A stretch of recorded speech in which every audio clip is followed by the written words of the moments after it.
All right, we're back. Yeah, this is ridiculous. I know. We got to replace that laptop, I guess. Yeah, maybe I should actually. I mean, I can't really afford to get a good one, but. Well, that never happens. You know what I mean? You can never afford it. You know, Yeah. it just happen. It just something has to happen. Yeah, because this one, I bought this one specifically for streaming, and it's just like And it's not cutting it. Cutting it. It just Maybe there's keeps cutting out. some way we can maybe upgrade it or something. Yeah, I gotta look into that.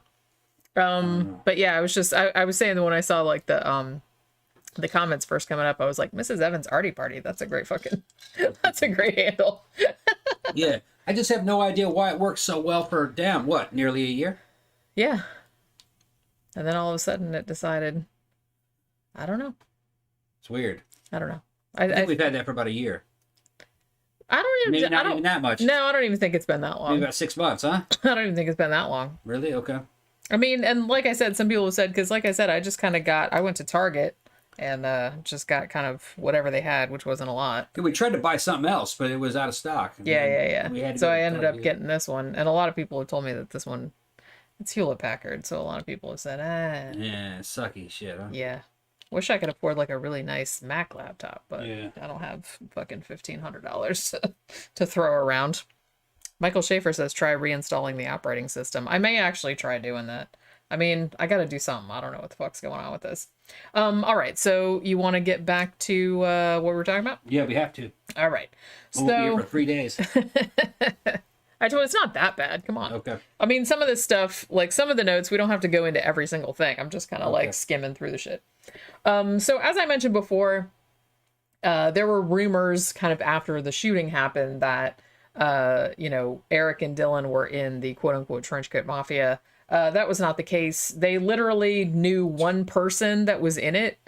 Most of the people that were in the trenchcoat mafia was just kind of like a little joke clique that they put together. Like they were shaking down people or picking on bullies or something. I don't know what the fuck they were doing. They wore black trench coats just to be funny, I guess. Most of them had actually graduated by the time that the shooting happened. So as I said, these two were not in that. So I kind of feel like that was another thing that got added onto the narrative. So anytime you couldn't even wear a black fucking trench coat after this shit happened, everybody would think that that's what it was. So, as I said, they were both really into computers. And one of the things that they did and this was pretty high tech for 1999, they linked their personal computers together on a network and played Doom over the internet. Which not a lot of people were doing in 1999. Nope, high tech shit. I mean, I was playing Doom, but I wasn't like, I didn't have like linked. I was just kind of like playing it. I had the fucking CD or whatever, like the disc. I played it on there. So inevitably, after the shooting happened, Doom got blamed as well.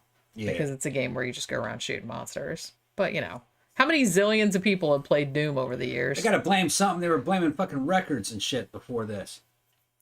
Yeah. Blaming music. Well, they blamed music on this one, too. Yeah, Kiss did it.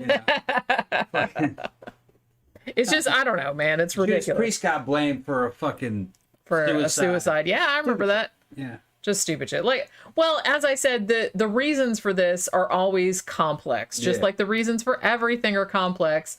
Humans really don't. We really have a problem with complexity. Yeah. We want a very simple answer. And there never is a simple answer. So I just kind of feel like it's very easy for people to say like, oh, Doom made him do it, or Marilyn Manson made him do it, and that's the end of it. I don't have to think about it anymore. I remember that Judas Priest case where that shit was, I think it was called Beyond the Realms of Death or something. Mm-hmm. It was an old 70s fucking song that Judas Priest wrote, and some kids gassed themselves to death in a damn garage in a car. And for like a couple years, Rob Halford was just stressing the fuck out because he had this court date to show up where him and Judas Priest were going to have to face this accusation of being involved in this damn suicide. And he got there and they said that he was a wreck thinking about that fucking thing. I don't blame him. It's like, I would be too. Because he was like, how the hell did I get this? Yeah. And he gets there. I just wrote a fucking song, man. He gets there and then and they basically like throw the case out of court or withdraw their fucking case. And he's like, that's it? Which that must have been the most anticlimactic thing. Like, he's been like stressing out for like a year beforehand, and then he shows up and they're just like, fuck don't worry about it. Go home. Like, what? It's fine. Yeah. And he was just like, Yeah. I fucking stressed out about that. See, this is why you shouldn't stress out too much about stuff, because I don't remember if that was exactly what the case was, or they dropped the case against him, or if they just went, oh, this is unfounded, you know, it was some shit like that. Yeah. They threw it out pretty instantly. Michael Schaefer said, remember when people were killing each other because of Dungeons and Dragons? Mm-hmm. Yeah, it's like, I remember, I still have it back here somewhere. Oh, yeah. A book that came out, I think it came out in the early 90s, and it was by that crazy, like, exorcist dude, Bob Larson. And it was all about, there was shit about, like, Led Zeppelin and shit in there. Yeah. There was shit about Dungeons, there was a whole chapter about Dungeons and Dragons. So that was making all your kids satanic and gay and whatever. Grandparents will say that it's the most ridiculous fucking shit you ever, it's hilarious. Grandparents will tell you that if you play that shit, you'll fucking open a portal and demons will come through and shit like that. It's fucking crazy. Sure, Grandma. Yeah. And they say we should, like, respect our elders. Fuck that. And so, see, this is what we grew up with. Like I said, we lived through the satanic panic. So now it's just kind of like certain things, but other things it was beyond them. Anything that was involved in the occult or religions, that was like kind of like above their pay grade. They were very superstitious. Which to me is that's very, very funny. I mean, just the whole concept that you would actually believe that if you actually believe that Dungeons and Dragons or the like or listening to Kiss or something like that would literally open a portal to hell and a demon would possess you, you need therapy. Yeah, I'm just telling you that right now. That shit is not going to happen. And it's fine. It's just a game. It's just a song. Calm down. Yeah, but it had dice. And it had dice. And the Bible says you shouldn't be fucking with that dice. But and it's funny. Gary Gygax was just like a fucking nerdy dude living out in California, making up. Yeah, man. Thinking, it's a Dungeons and Dragons game. Just making a role playing game. That's the thing. It's like, and the thing that people that write horror, people that write fantasy, people that are into horror movies are generally the nicest fucking people you would ever. They're just dorky about it. It's like they love this kind of shit. We like to make this kind of fucked up shit. We never do it. Yeah, they look like fucking dudes from the fucking Ben and Jerry's or something. Yeah. Yeah. It's just fun. It's just fantasy. It's not. Nobody wants to do it. I don't want to hurt anybody. I don't want to go on a mass killing spree or anything like that. It's ridiculous. Why would I do that? Same kind of people that would maybe go to like a fucking Grateful Dead concert and go into jam out in drum circle and shit. I mean, honestly, I've been to like a lot of horror conventions over the years. Most horror fans are like the nicest fucking people in the world, and most goths are the nicest fucking people in the world. Yeah. There's a few that are assholes, but not. Depends on what it depends. Snotty. Well, yeah, but I'm just talking about in the sense that they would, like, fucking kill you. You know what I mean? That's very, very, very rare. I kind of feel like the worst people are ones that are, like, normal looking because they can blend in. I think that our first show may have had something that might have been the Satanic Panic. No, she asked if we had reviewed the movie Satanic Panic, which I'm pretty sure we did. I think we did a matinee on that a little while. I liked that movie quite a bit. I think it was on Shudder or something, or I remember watching it. Maybe I rented it. I don't know. But it wasn't too long ago. We did actually review that. Serpent says the only portal to hell Kiss ever opened was Gene Simmons' zipper. That's exactly right. Ew. Yeah. I don't want to think about his ween. Imagine that fucking... Now I'm going to talk about it. I'm going to say, you think fucking Florida's humid. You open that fucking... His crotch is humid? That fucking... Open up that zipper. It's nothing but just like the fucking steams of just Dagobah coming out of that bitch. In his pants. In his fucking pants with fucking those big old platforms on. Fucking spit and blood. Fucking that... Back in the 70s. Crawling with crabs. Yeah. I'm sure, among other things. Yeah. Nasty. Fucking all them girls from Long Beach. Yeah. Well, and from elsewhere. Yeah, they were California. I mean, when they go to California, they infest all of fucking San Diego with crabs. Yep, everyone in San Diego has crabs now because of Gene Simmons. And the other dudes in you know what I mean. Peter Criss. Oh my god. All right, so where was I? So these two kids were super into Doom. Like I said, me and my brother played Doom too. You know, so we didn't kill anybody. Just saying. And actually Eric Harris had built like some of his own levels for the game, which I guess you can still access. I don't know if you can, but they're called the Harris levels. So these two, like online, they had nicknames. One of them was Reb and one of them was Vodka. Reb was kind of the Columbine High School, their mascot or whatever is the Rebels. So I guess he was talking about that. So they had these websites where they kind of talked about Doom and some other games they liked, like Quake and stuff, but they also started writing these kind of, I don't know if you call them like manifestos, but they were writing kind of blog posts on this website, which ostensibly was up there to talk about Doom and to, offer people their levels to download. But they were just kind of talking about how they hated everybody and, we're building bombs and shit like that. So they weren't like secretive about their shit. They started building pipe bombs like way before the massacre, and they would actually show, like, they would take pictures and they would talk about it on their blog. It's like, hey, we made this pipe bomb and we blew this up and this is what happened and shit like that. And they were just talking about how much they hated everybody and wanted to kill everybody. So as I said, this is going back like a few years. It wasn't just like a spur of the moment thing. They also had access to a lot of fireworks because Eric Harris actually worked at a fireworks stand. And they started like kind of sneaking out at night, blowing shit up, whatever. And this was started the kind of shit where they were talking about hating everybody and blowing everybody up. That started in early 1997. So a couple of years, more than 2 years before the actual attack. He started talking about, they had the anarchist cookbooks. They talked about like all the shit about making bombs and whatnot. So what ended up happening was that, this was just a very marginal website. Like you said, in 1999, it wasn't, a lot of people weren't on the internet, and especially a lot of people wouldn't have been looking on this little like marginal site of some high school kid talking about Doom and talking about how much he'd like to blow people up. But in August of 1997, apparently he had written a blog post that said, that kind of ended with, all I want to do is kill and injure as many of you as I can, especially a few people like Brooks Brown, who was a classmate of his, which I don't know what Brooks Brown did to him. It's weird because they made up later.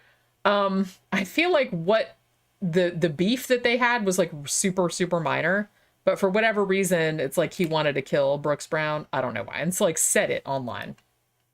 And somebody that knew Brooks Brown saw it and reported it to the authorities. Okay. So because Brooks Brown's parents ended up seeing it. So they actually reported it to the sheriff's office in Jefferson County in early August of 1997. Now, so they had an inspector. So like I said, there were red flags going on. These kids got in trouble for shit like way before the attack. So I'm just saying that right now. So this officer looks on their blog and finds like a whole bunch of shit on there where they're writing about, hey, we're going to kill this motherfucker and we're going to kill that motherfucker. You know what I mean? So they had been making like, bald face threats against people for several years prior to the attack. Also, there was, he found all the shit about bombs and whatnot. Now, but what ended up happening here was that I guess like the sheriff like wrote an affidavit about it and said, oh, also we found, we kind of looked through their shit and found a pipe bomb. So maybe that's alarming. And then like the sheriff wrote an affidavit about it, but then like nothing was really done about it. Like they didn't turn it into a judge or anything. So it just kind of like languished in a file somewhere. And, nothing was done about it because apparently nobody took it all that seriously.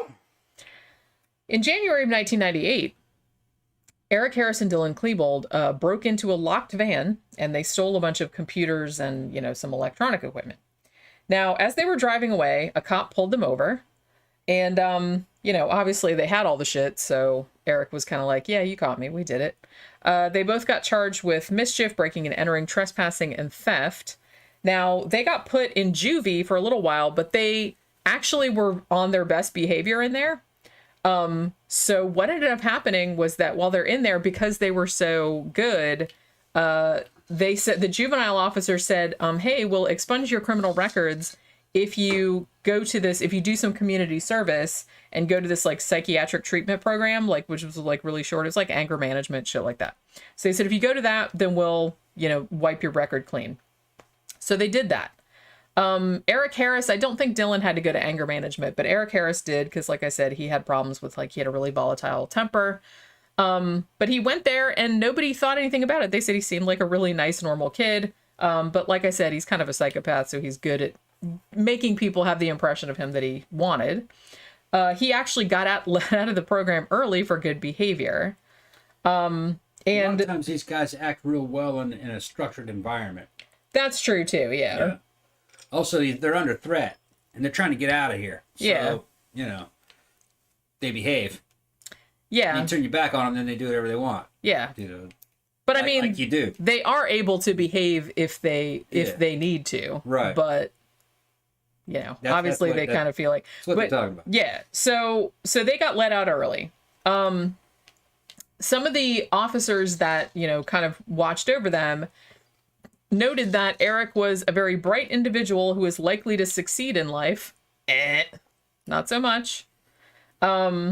And they also said, well, Dylan was intelligent, but needs to understand that hard work is part of fulfilling a dream. So I guess maybe they were kind of calling him a slacker, low-key? Maybe. Probably more like ADD. Yeah, could be. Real, impatient, wants it now, doesn't really want to... Yeah, they did say he was a little squirrely. That's probably what they're talking about. Yeah. So what ended up happening, so Eric Harris had to write like a letter of apology to the owner of the van for breaking in and stealing all his shit. And he did that, and he was kind of like, yeah, sorry about all that. But, like, right around the same time that he wrote this letter to the owner of the van apologizing, he also wrote in his journal, and I quote, listen to this shit, you guys. Isn't America supposed to be the land of the free? How come, if I'm free, I can't deprive some fucking dumb shit from his possessions if he leaves them sitting in the front seat of his fucking van in plain sight in the middle of fucking nowhere on a fucking day night? Natural selection. Fuckers should be shot. That's what he said. The van was locked. So he apparently thought that he was entitled to other people's shit because they left it in plain sight in their van. Yeah. That they left. A very common attitude. Well, they knew this was the wrong part of town. You know what I mean? Was it though? It wasn't. No, yeah. Other people say, well, I robbed these people, they should have known. They're on the wrong, this is a bad part of town. You know what I mean? Yeah. That happens here. That's the rationale. They should have known better.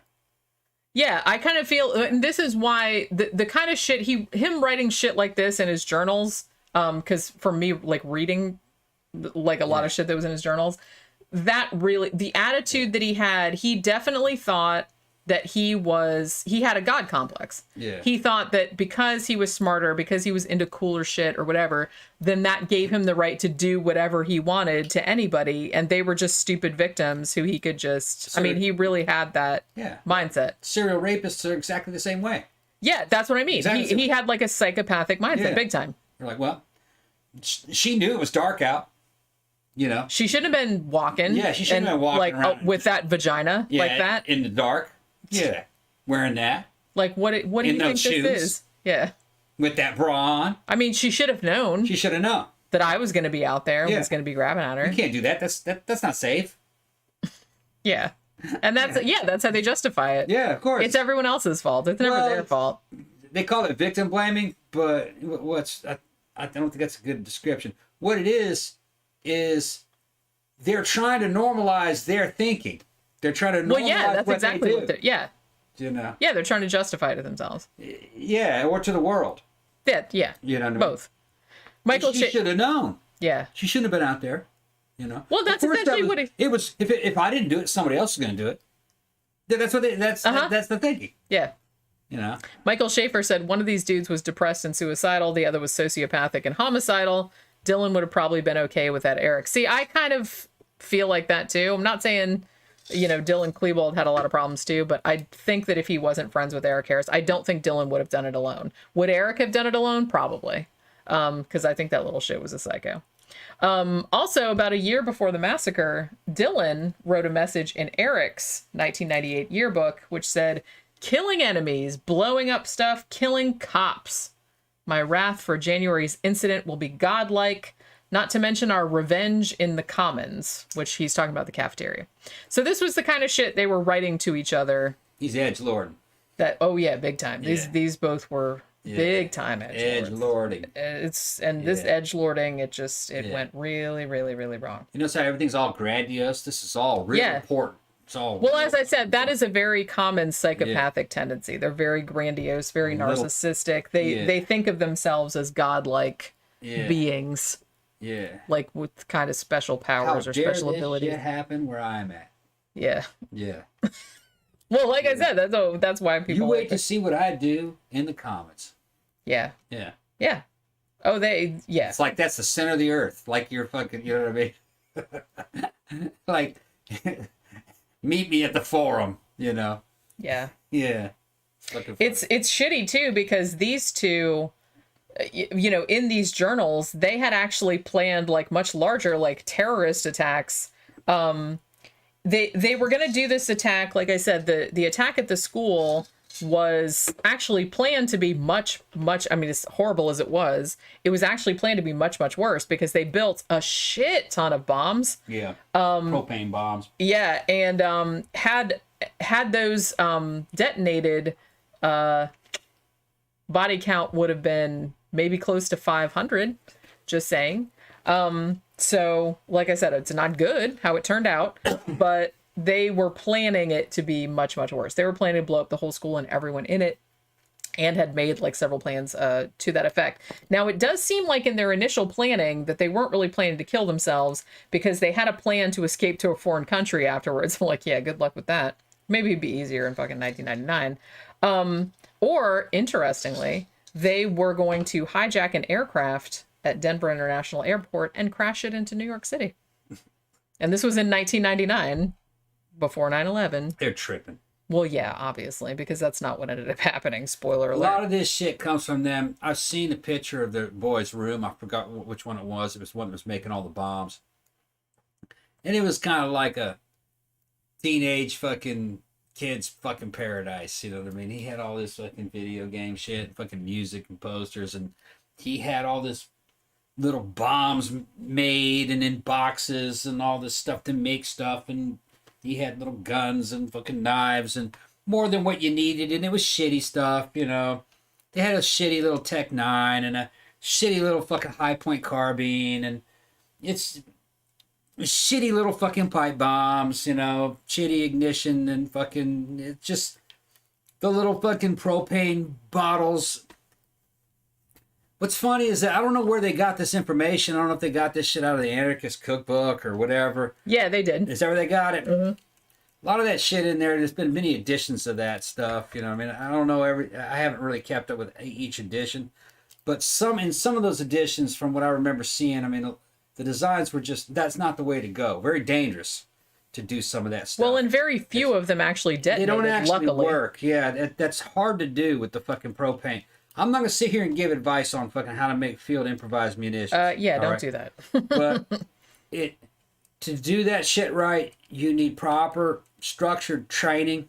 You need to have a very scientific background. You're going to deal with chemistry. And if you make a wrong fucking move, and a wrong move is bad, okay? You will blow your shit up.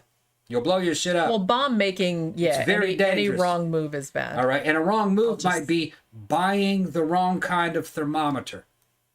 Yeah, the wrong kind of thermometer might blow you the fuck up. Okay, just stupid shit.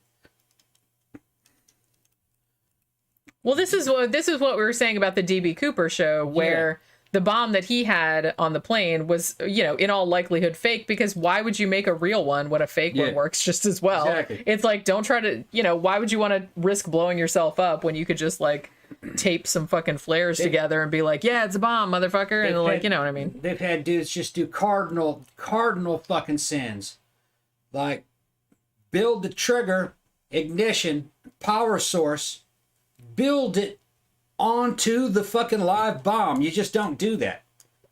You got it hooked to the live bomb. You're building the trigger and the fucking ignition system on the bomb. So what happens if you fucking cross a wire? You blow yourself up? You know, that's how, don't connect it to the bomb. You know, it's just, but that's how stupid. Well, like I said, don't give people ideas. Well, I would think even an idiot would know that.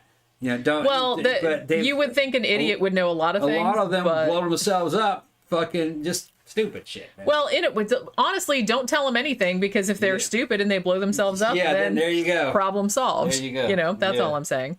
Michael Schaefer was just pointing out, I might get into this a little bit later, but you'd be surprised how much gay fanfic there is of these two online. Yeah. Still some very misguided kids out there that idolize these 90s relics. Yeah, it's really, really sad how much, and like I said, a lot of school shootings that happened subsequently, a very disturbingly large percentage of them, the perpetrators directly referenced the Columbine shooting as an inspiration, which, you know, and like I said, they're still on Reddit and stuff like that. There's big fan bases for these two, which, welcome to the internet. It's simultaneously the best place and the worst place in the universe.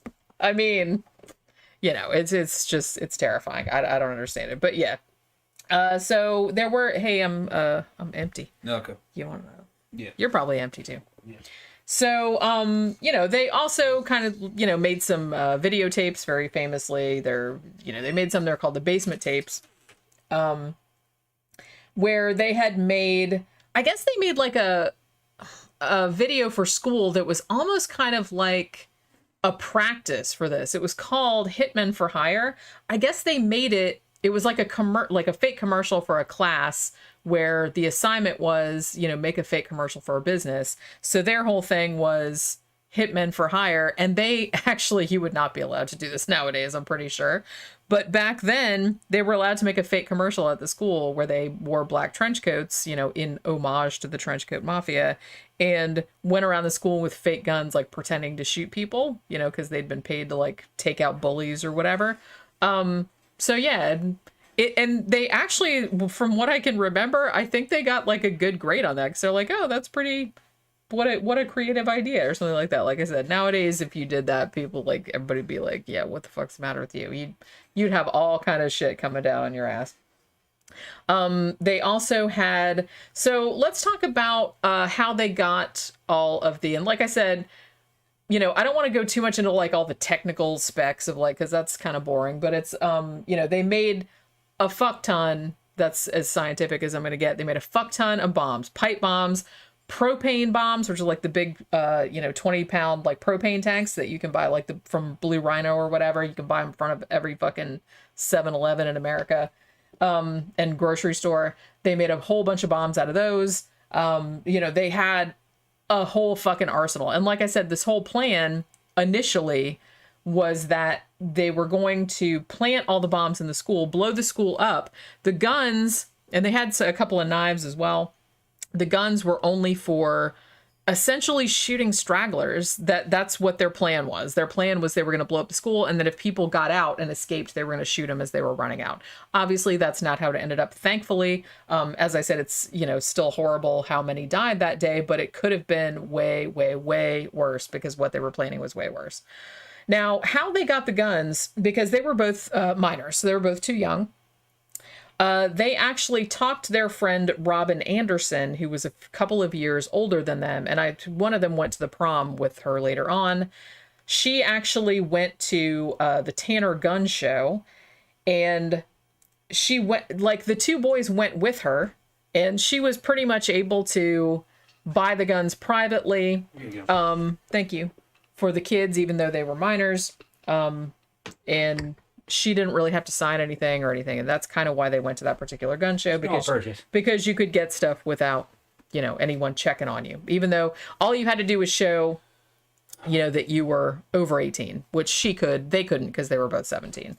So she didn't know what they were going to do, obviously. She did actually have to testify at the trial later on, but they did not charge her because they couldn't find any evidence that she knew what they were, that they were going to do, because they actually ended up she bought them quite a while before the attack. She bought them in November of 1998, and the attack wasn't until April 20th.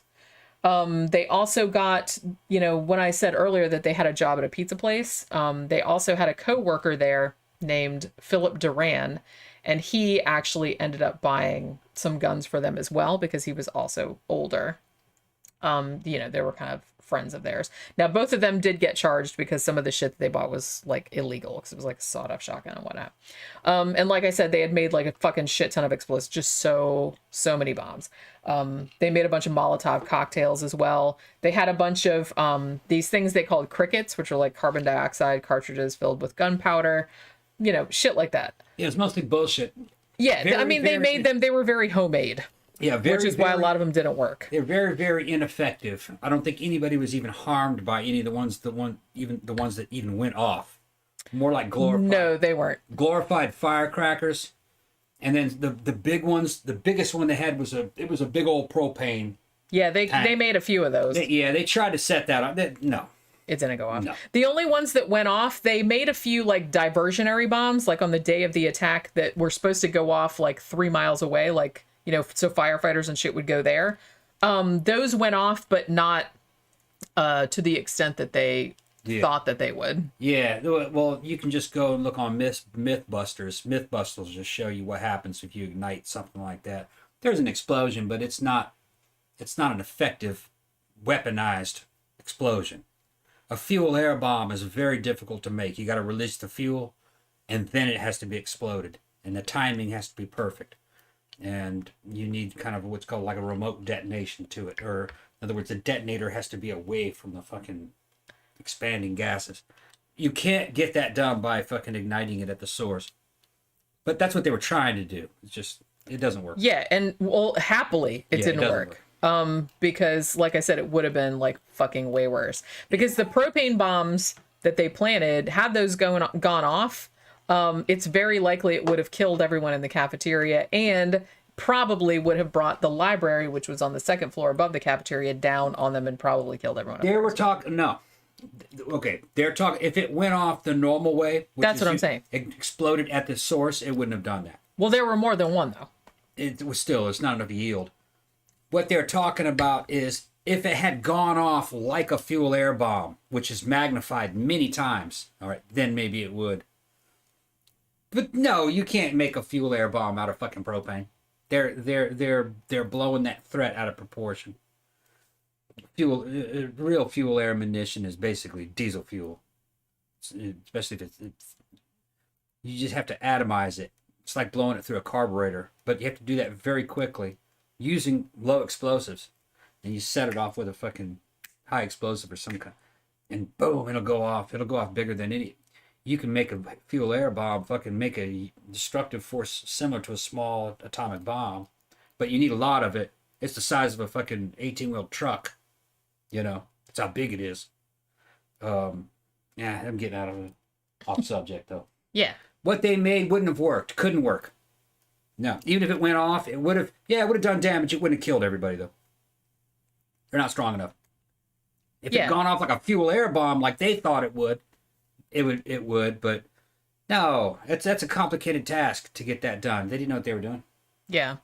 Yeah. Michael Schaefer says these two are partly responsible for every school shooting subsequent. These two and the press generated grief porn. It's a form of social contagion. It is to a large extent. And like I said, that's why New Zealand and maybe some other countries, I think they kind of did the right thing by, reporting the perpetrators' names one time and then not ever mentioning them ever again. Like, so they don't give people the notoriety and give people the idea to like, hey, this is a good thing that you should do. Like, join in on this shit. I see. Bury their names.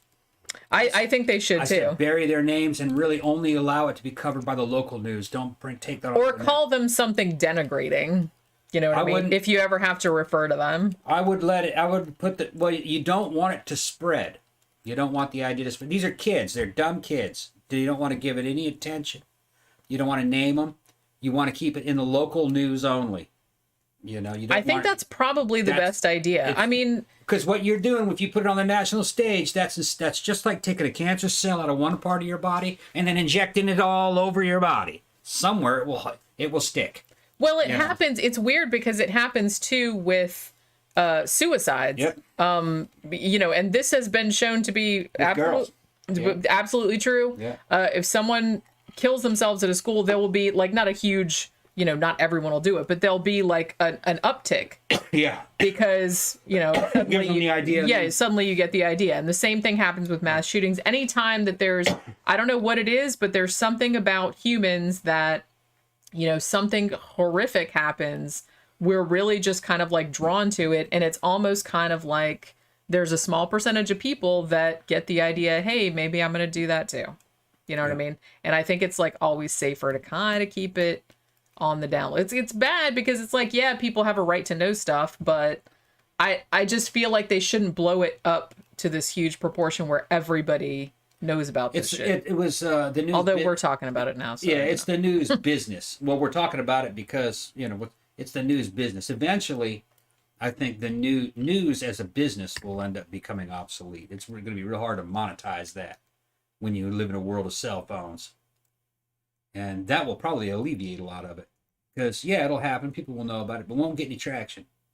Yeah, because I think the problem is that, a lot of times people know like what human psychology is, and they're like, look, the more horrific something is, the more outrage something causes, the more people are going to click on it, because people like to be outraged. They like to be disgusted and horrified, It happened at a time where there was only 4 or 5 television channels usually, and there was some cable. So, and then a couple. Well, I don't know, 99, there was kind of a lot of cable in that at that time. You were kind of forced to fucking watch what they wanted you to see. That is not the same as the internet now. That's not the same as YouTube. Yeah. And then all these other platforms are coming up. Eventually, nothing will be able to get attraction, which that will be a good thing. Probably. You do not want centralized information control. You do not want a centralized economy. You don't really want a highly centralized government. You want everything to be local and customized, and a network. A network is far more efficient. It's centralization is old school. Think about it. Yeah. It's old school. And this is a what do you call it? This is a product of that centralized information control. Well, in a way, they got exactly what they wanted. I mean, one of the things that the shooters wanted was that they wanted to be famous. They wanted people to talk about them, and people still are. Yep. And they spurred, a wave of copycats. Yep. Which they probably would have been super happy about, because that's what they wanted. Yeah, and like I said, they were riding on that fucking centralized information system. That's what did it. And I feel, and so like I said, because people have said, oh, this was not by any stretch of the imagination first school shooting. It's just kind of like serial killers, within the 70s. They didn't appear in the 70s. There was all kind of serial killers going back to fucking Victoria, going back to the fucking ancient times. But it's just, you didn't have, everybody with access to information all the time, so you didn't hear about it. That's all it was. So I kind of feel like it proliferates, like the more people hear about it, because more people get the fucking idea. If you don't fucking hear about it, then maybe you don't think about it, Yeah. It's just kind of like, and it's kind of like a meme, not in the sense now of like a picture with fucking words on it, but in the original definition that Richard Dawkins coined back in the 70s, where meme is, he coined it to be like gene, because it's like something that propagates itself, but it's an idea rather than a biological thing. You know what I mean? Yep. Like something that goes on to that. So that's where the concept of meme comes from, in case you didn't know. It's kind of like a mind virus, not a literal thing, but he's just saying that it spreads like a gene would spread, and in some of the same ways, but it's not a physical thing. So, all right. So let's talk about like the timeline of the actual shooting. So, this is pretty horrifying. But we're finally getting into, because I feel like we've spent enough time talking about these two assholes, so let's kind of talk about the victims and what actually like happened on that day. So it's a Tuesday morning, April 20th. Thank you, Zach. What was it with the evangelicals using tragedies like this to push their morals? Yeah, I kind of want to get into that a little bit, because there was kind of like a big fucking false narrative spun about this, which was kind of a shame. And the fact is that even after they were corrected, they were just kind of like, fuck it, everybody already knows that narrative, so we're just going to like go with it because it's making us money. So I want to get into that a little bit too. He said it seemed like that happened all the time in the 90s and 2000s. Yeah, they're just like everyone else, man. They're just like on the grift. Anything that's going to make them money, they're going to jump right on that shit. Yeah, Michael's saying, well, we have centralized information control still because it's all the fucking big tech companies. That's going to change too, because Silicon Valley can't maintain dominance forever. They're going to build another one of those right here in Florida. that's going to be compete with that. And then they'll build another one in Texas. And then they'll build another one. Anybody can do this. This technology is getting cheap. And if you don't like what you hear here in the United States, you can actually get involved with shit like Russian internet or European internet. Well, you can already do that now with with VPNs and just stuff. with VPNs and shit. So it's just the big problem right now are smart TVs. These smart TVs are coming preloaded with fucking software that forces you, channels you right into Silicon Valley's bullshit, like YouTube. But there's new stuff coming. I think later on this year, there's going to be a kind of like Silicon Valley competitors opening up right here in Florida. That's what the word is, and it's and rumored that Elon Musk is behind it. We'll see. Yeah, you know. Yeah, because it takes a lot of money, but now's the time to get in here. Silicon Valley and Google and everything, they only had monopoly because they were first and had government backing early. They did a lot of good shit, but that technology can be ripped off instantly and be replicated. The era of the fucking big tech giant is rapidly coming to the end. They won't be able to, you know, they can't maintain dominance or supremacy in an era where everyone can do anything. You know, you can just, yeah, I can do that too. Could be a lot of problems, man, when people have fucking the Star Trek replicator in their house. Yeah, we might all be out unemployed and broke, but it won't matter when you can just make anything you want right in your house. Yeah, you don't need money. When you don't need money to give me some steaks, and it makes steaks. Give me a bar of gold. Thank you. Okay. You know what? Give me a bar of fucking $1,000 bills. Give me a whole wad of $1,000. Well, that's what I'm saying. Why would you need money when you have a replicator? Because you could just make money. Yeah. So money wouldn't be worth anything. I've seen some fucking, some Event Horizon, really good channel that talks about stuff like this. And these scientists come on there. Avi Loeb comes on there. Fucking the economy as we know it is very fucking scammy. Real scammy. We're endless money. Money out of nowhere. Well, shit, man. Africa does that all the time. Their money isn't worth anything. Why is our money worth something? It's kind of like a con game. You know, it doesn't really mean anything. Eventually, this economy is going to be kind of like, how does this work? They don't know how this shit works. I don't think. We'll see. Eventually, technology will make this economy irrelevant. And then how will the rich people maintain their income, status, and scams? It's going to be difficult for them. Everything's becoming democratized. Everything's becoming a fucking network. We're going to be like the Borg. Everyone will be about the same. Well, you know, I don't know. I don't have a problem with that. No, you work from your house and you just get what you want. You survive and you build things. And that's what I mean. Yeah. That's all I ever wanted to do. Yeah. Just everybody leave me the fuck alone and let me do let me make my shit. Yeah. And let me have enough food to eat and not starve to death. And here's the weirdest thing. These centralized governments like in Washington, D.C. were from another technological era where you needed, for technological reasons, centralized control and command. Now, with internet connectivity, you don't even really need these governments in the same way that you did. So all this shit's going to have to be redefined in a way that people will enjoy it and we can reap the benefits of it. And that you can have human rights and be free. And you can't, stepping on other people's dicks. You know what I mean?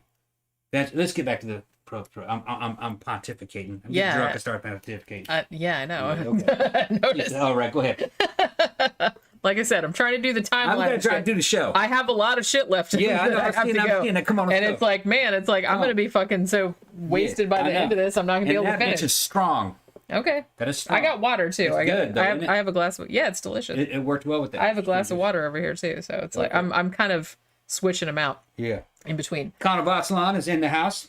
I'll tell you about Con. Con was fucking with Con because Con showed a picture of him with his two boys riding behind him, and I tell you what, he's down in Mexico. He's got it looked like a photograph of young Tom Cruise and young Christian Slater being driven around by fucking Nicolas Cage. That's exactly what that looked like. It's the Mexican Tom Cruise, the Mexican Slater, and the Mexican Cage all just driving around.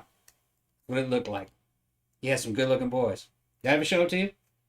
I think you did, yeah. His boys look like models, yeah. Yeah. Yeah, I'll show it to you. Tom-tificating. So Tom-tificating, that's right. There's another t-shirt right there. Yeah, Tom-tificating. Maybe go. That should be a bumper sticker. Yeah, it should be. With your little face on it going. Yeah. All right. So Tuesday morning, April 20th, 1999.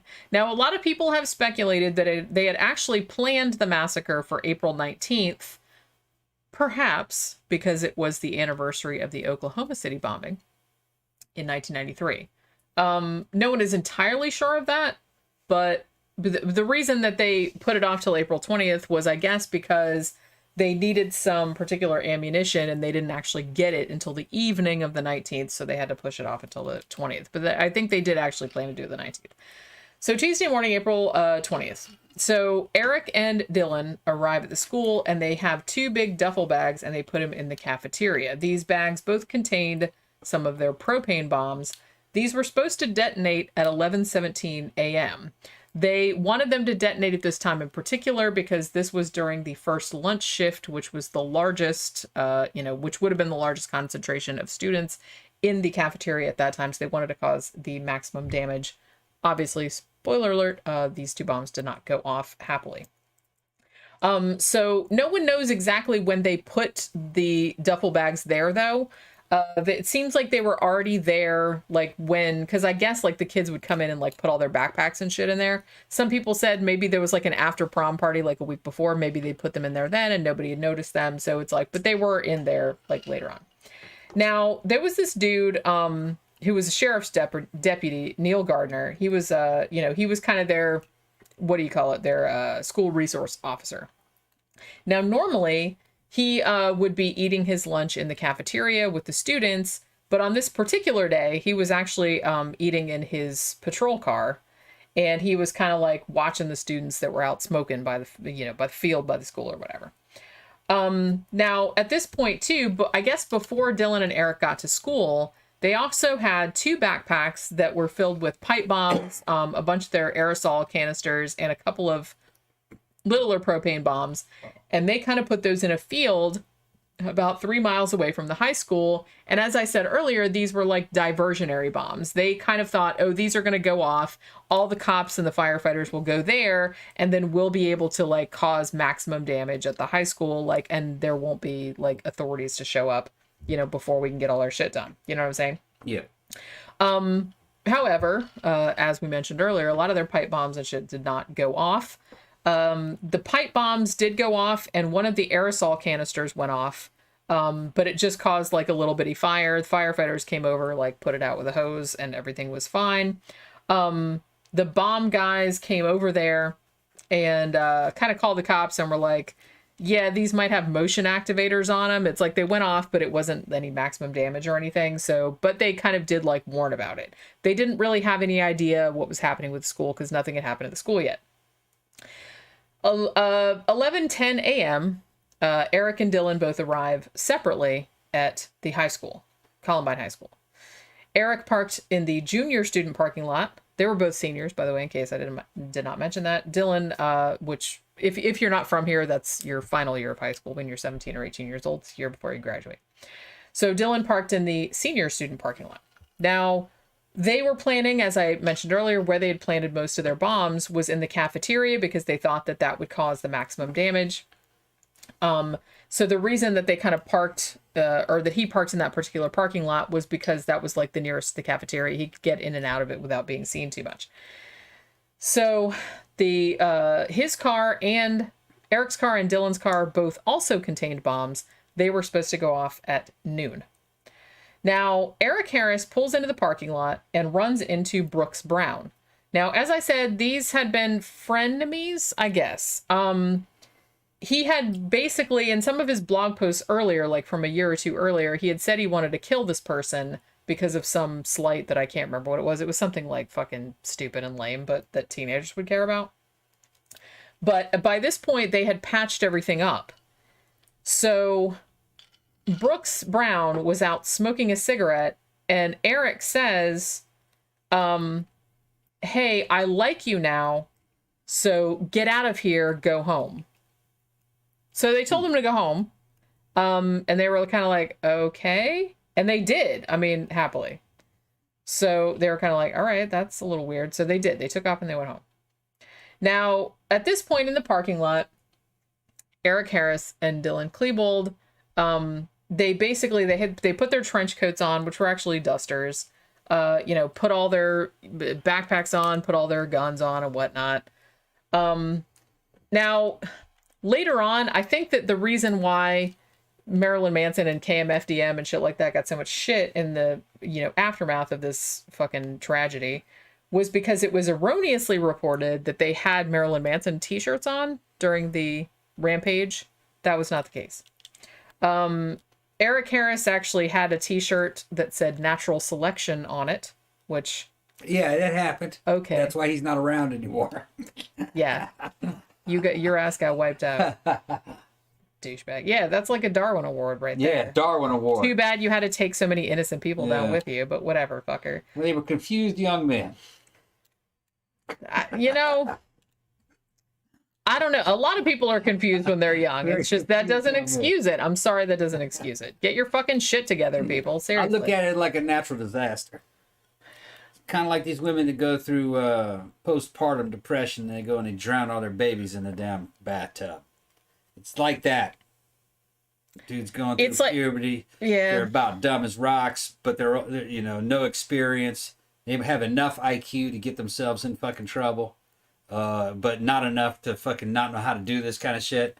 And then they get involved. They fucking put them on. They're probably on some of those fucking, what do they call those? There's a fucking SSRI inhibitors. Yeah. They're probably on that, which fucking cuts down your ability to feel empathy for other people and emotion. And fucking they go and do this shit. That's what I think. That's what I think it was. And all that fucking testosterone and being dumb. Yeah. Yeah, testosterone and being dumb, that is a very dangerous combination. Yeah. Testosterone is a dangerous poison. It is. Honestly, while I was researching this show, and I was like I said, I was well out of high school and well out of college when this happened. But it was in the media because, we were goths and stuff. We got, shit on a lot because of this. It was a whole new wave of getting shit on. Yeah. Because of what these assholes did. So I remember that. But it's kind of like, I don't know, man. It's just this thing where the fuck was I even going with that? What did I say at the beginning? Testosterone and being Yeah. So I was thinking about this, and I was thinking to myself, is it unreasonable to think that maybe we should keep teenage boys in cages until they're old enough to behave like humans? Is that, and then I was like, is that bad that I thought that? They're behaving like humans. They're very human. It's just, humans are primitive. They need to be in a lot of teenage boys, especially if they're ramped up and they're fucking high test. They're not all the same. But if you could do a blood test.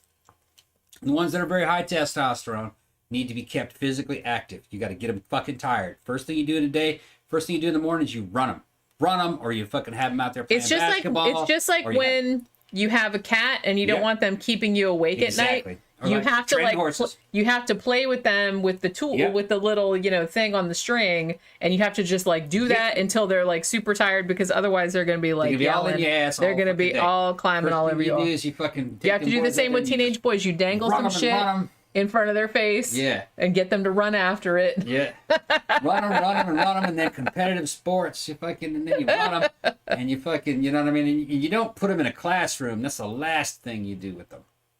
You don't do that with them, because that'll just drive them fucking crazy. You have to get their zoomies out, just like the cat. Yeah, it has to be kind of hands-on teaching at that age. The testosterone level is too high. What you do is you teach them how to pull a car engine and how to rebuild an engine, and to show them how all this shit works. How to fucking fight. Teach them how to fight.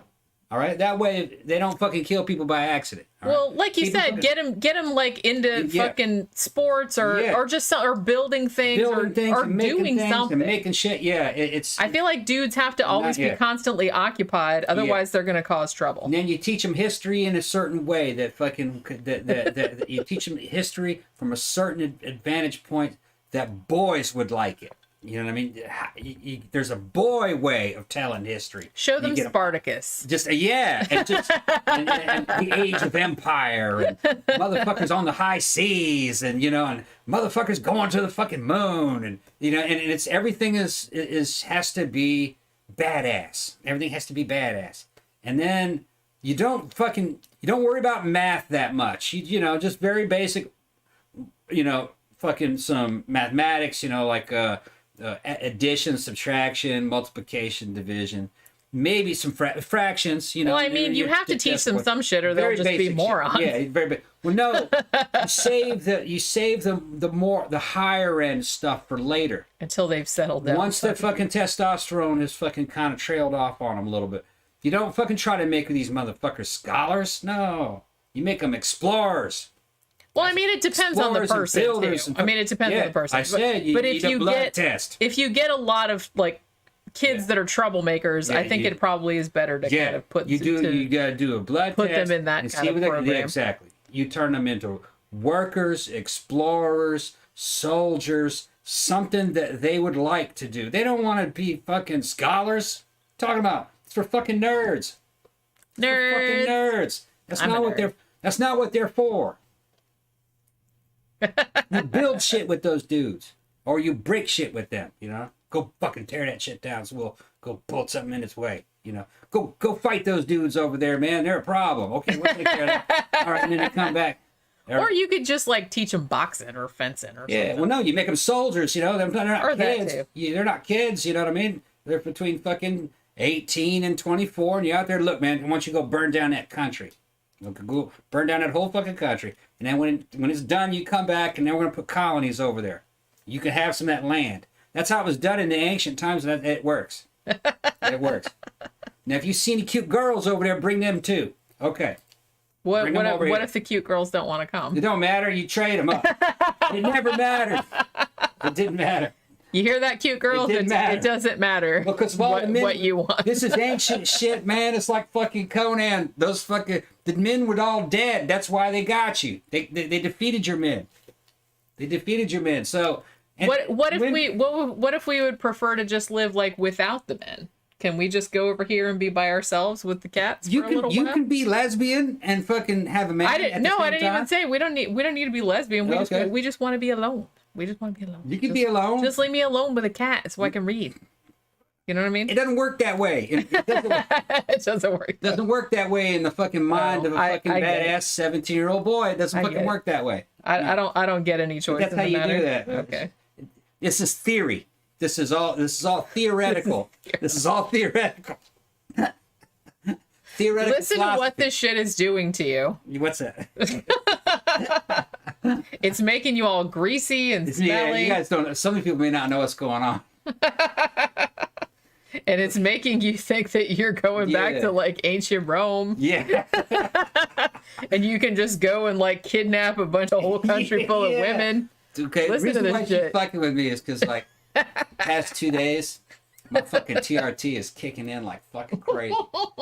I fucking feel like a walking fucking grease ball. I'm just fucking sweating fucking grease. Smells like fucking pork grease. And shit. Just like my brothers when they were teenagers. I remember that. Oh man! You walk into their room and you're like, bro, Yeah, I'm getting fucking bruises, bruises just from fucking swelling up and shit, and sleepy and coming out of that sickness, and it's just fucking. They told me when it would hit me. It's just hitting me. It's hitting me. Yeah, it makes you fucking crazy. Hormones are a hell of a drug. They are, yeah. Yeah. I mean, But no, I understand exactly why they did it. I understood it back then. Serpent Surfer said, "Welcome to the Tom Ross curriculum, burning down countries and taking sex slaves." You're fucking right. It makes hormonal sense. That's why it went down that way. So I'm watching fucking Spartacus now. Why were we watching that whole Spartacus scene? And it's better now. I'm like going, yeah, that's right. So many boobies. Well, now that boobies and like cutting each other's heads off, cutting each other's heads and arms off. Yeah. Oh, he deserved that shit. Well, I like all the blood too, and honestly, I like all the fucking palace intrigue of like, what, especially that one character. What's the fuck's her name? That that one like bitch. You know what I mean? Yeah, it looked like a blonde. Yeah. Yeah. Oh my God, she's Everything the she fucking says- worst. Yeah, everything. Oh my A God. woman of your age should have, just all man. fuck, Everything shut she the fuck says is up. like Yeah. passive aggressive, like Yeah. bitchy catty shit. Like everything is shade. And Yeah. it's like I kind of love it. Like I love the interaction between Yeah. like everyone is so bitchy on the show. Like the men, the women, everybody's bitchy. Tina fucking said pork grease. I'm taking my drink out. Yeah, dude. I feel like I'm fucking just sweating out damn raw bacon grease. Yeah. Oh. And then like last night we were watching Spartacus and he was like, look, touch my back. I'm like, no. Oh. Well, some people were like, well, what the hell's going on? And I was like, fucking running hard as a dog, man. Fucking really hot and sweating fucking pork grease. I fuck my waist reduced by 2 inches in fucking 3 weeks. Just getting that V taper coming in. Just fucking tearing me up. Like I said, he's going to be rampaging. He's going to be bouncing all over this little frame right here. Just like, Yeah. like hulking out. They're gonna put me on fucking mood stabilizers. Probably. We'll see. We'll see how No, that goes. Week 6, it fucking evens out, and then it stays like that. And I'll adapt. They say that you adapt to it. It's just I haven't felt this way in a long time. Yeah. Yeah, it feels We'll good. Well, see how it Feels goes. good. Yeah, I'm just going to stay over here. feels good. Yeah. So how did we get up on that thing? I don't Oh, remember. simply because I mentioned that Eric Harris had a shirt that said natural selection on. Yeah, and then yeah. you just went off on this big tear. So yeah. So they didn't have Marilyn Manson shirts on. Eric Harris's said natural selection. Dylan's said wrath. Yeah. Like I said. Nicole says, "Let's Edge get outside." Lords. Yeah. Yeah, so as I said, thankfully the bombs they planted in the cafeteria failed to detonate. Now, so what ends up happening, I guess because the bombs didn't go off when they were supposed to, so I guess maybe allegedly they went to plan B, which was just, we're just going to shoot everybody. Because like I said, their original plan was they're going to set the bombs off, and then all of the people that ran out of the school or got away from the bombs, they were going to shoot them as they were running out. But that's obviously not what happened. 11:19 a.m., there's a girl named Rachel Scott. She was 17, and her friend Richard Castaldo, and they were having lunch on the grass next to the west entrance of the school. Dylan throws a pipe bomb toward the parking lot. It partially detonated, just like smoke came out, but it didn't like blow up. It didn't hurt anybody. So at this point, everybody's thinking, no one is thinking that this is like anything bad. Everybody just thinks it's kind of like a prank. And as I said earlier, these two had made like a fake commercial called Hitmen for Hire, where they basically walked around the walls of the halls of the school, like shooting at people with fake guns, wearing trench coats. So everybody just thought they were doing more of that, I guess. Yeah. So, yeah. So basically at this stage, after this one bomb was thrown that sort of went off, somebody said at this point, one of the boys, they don't know which one, yelled, "Go, go." And then Dylan and Eric both pulled their guns from under the trench coats and started shooting at everybody. Rachel Scott was the first one to be killed. She was 17 years old, as I said. She was hit 4 times with rounds fired from Eric Harris's carbine. She got shot. The shot that killed her, I believe, was to the left side of her temple. Amazingly, Richard Castaldo was shot 8 times in the abdomen, the arm, and the chest.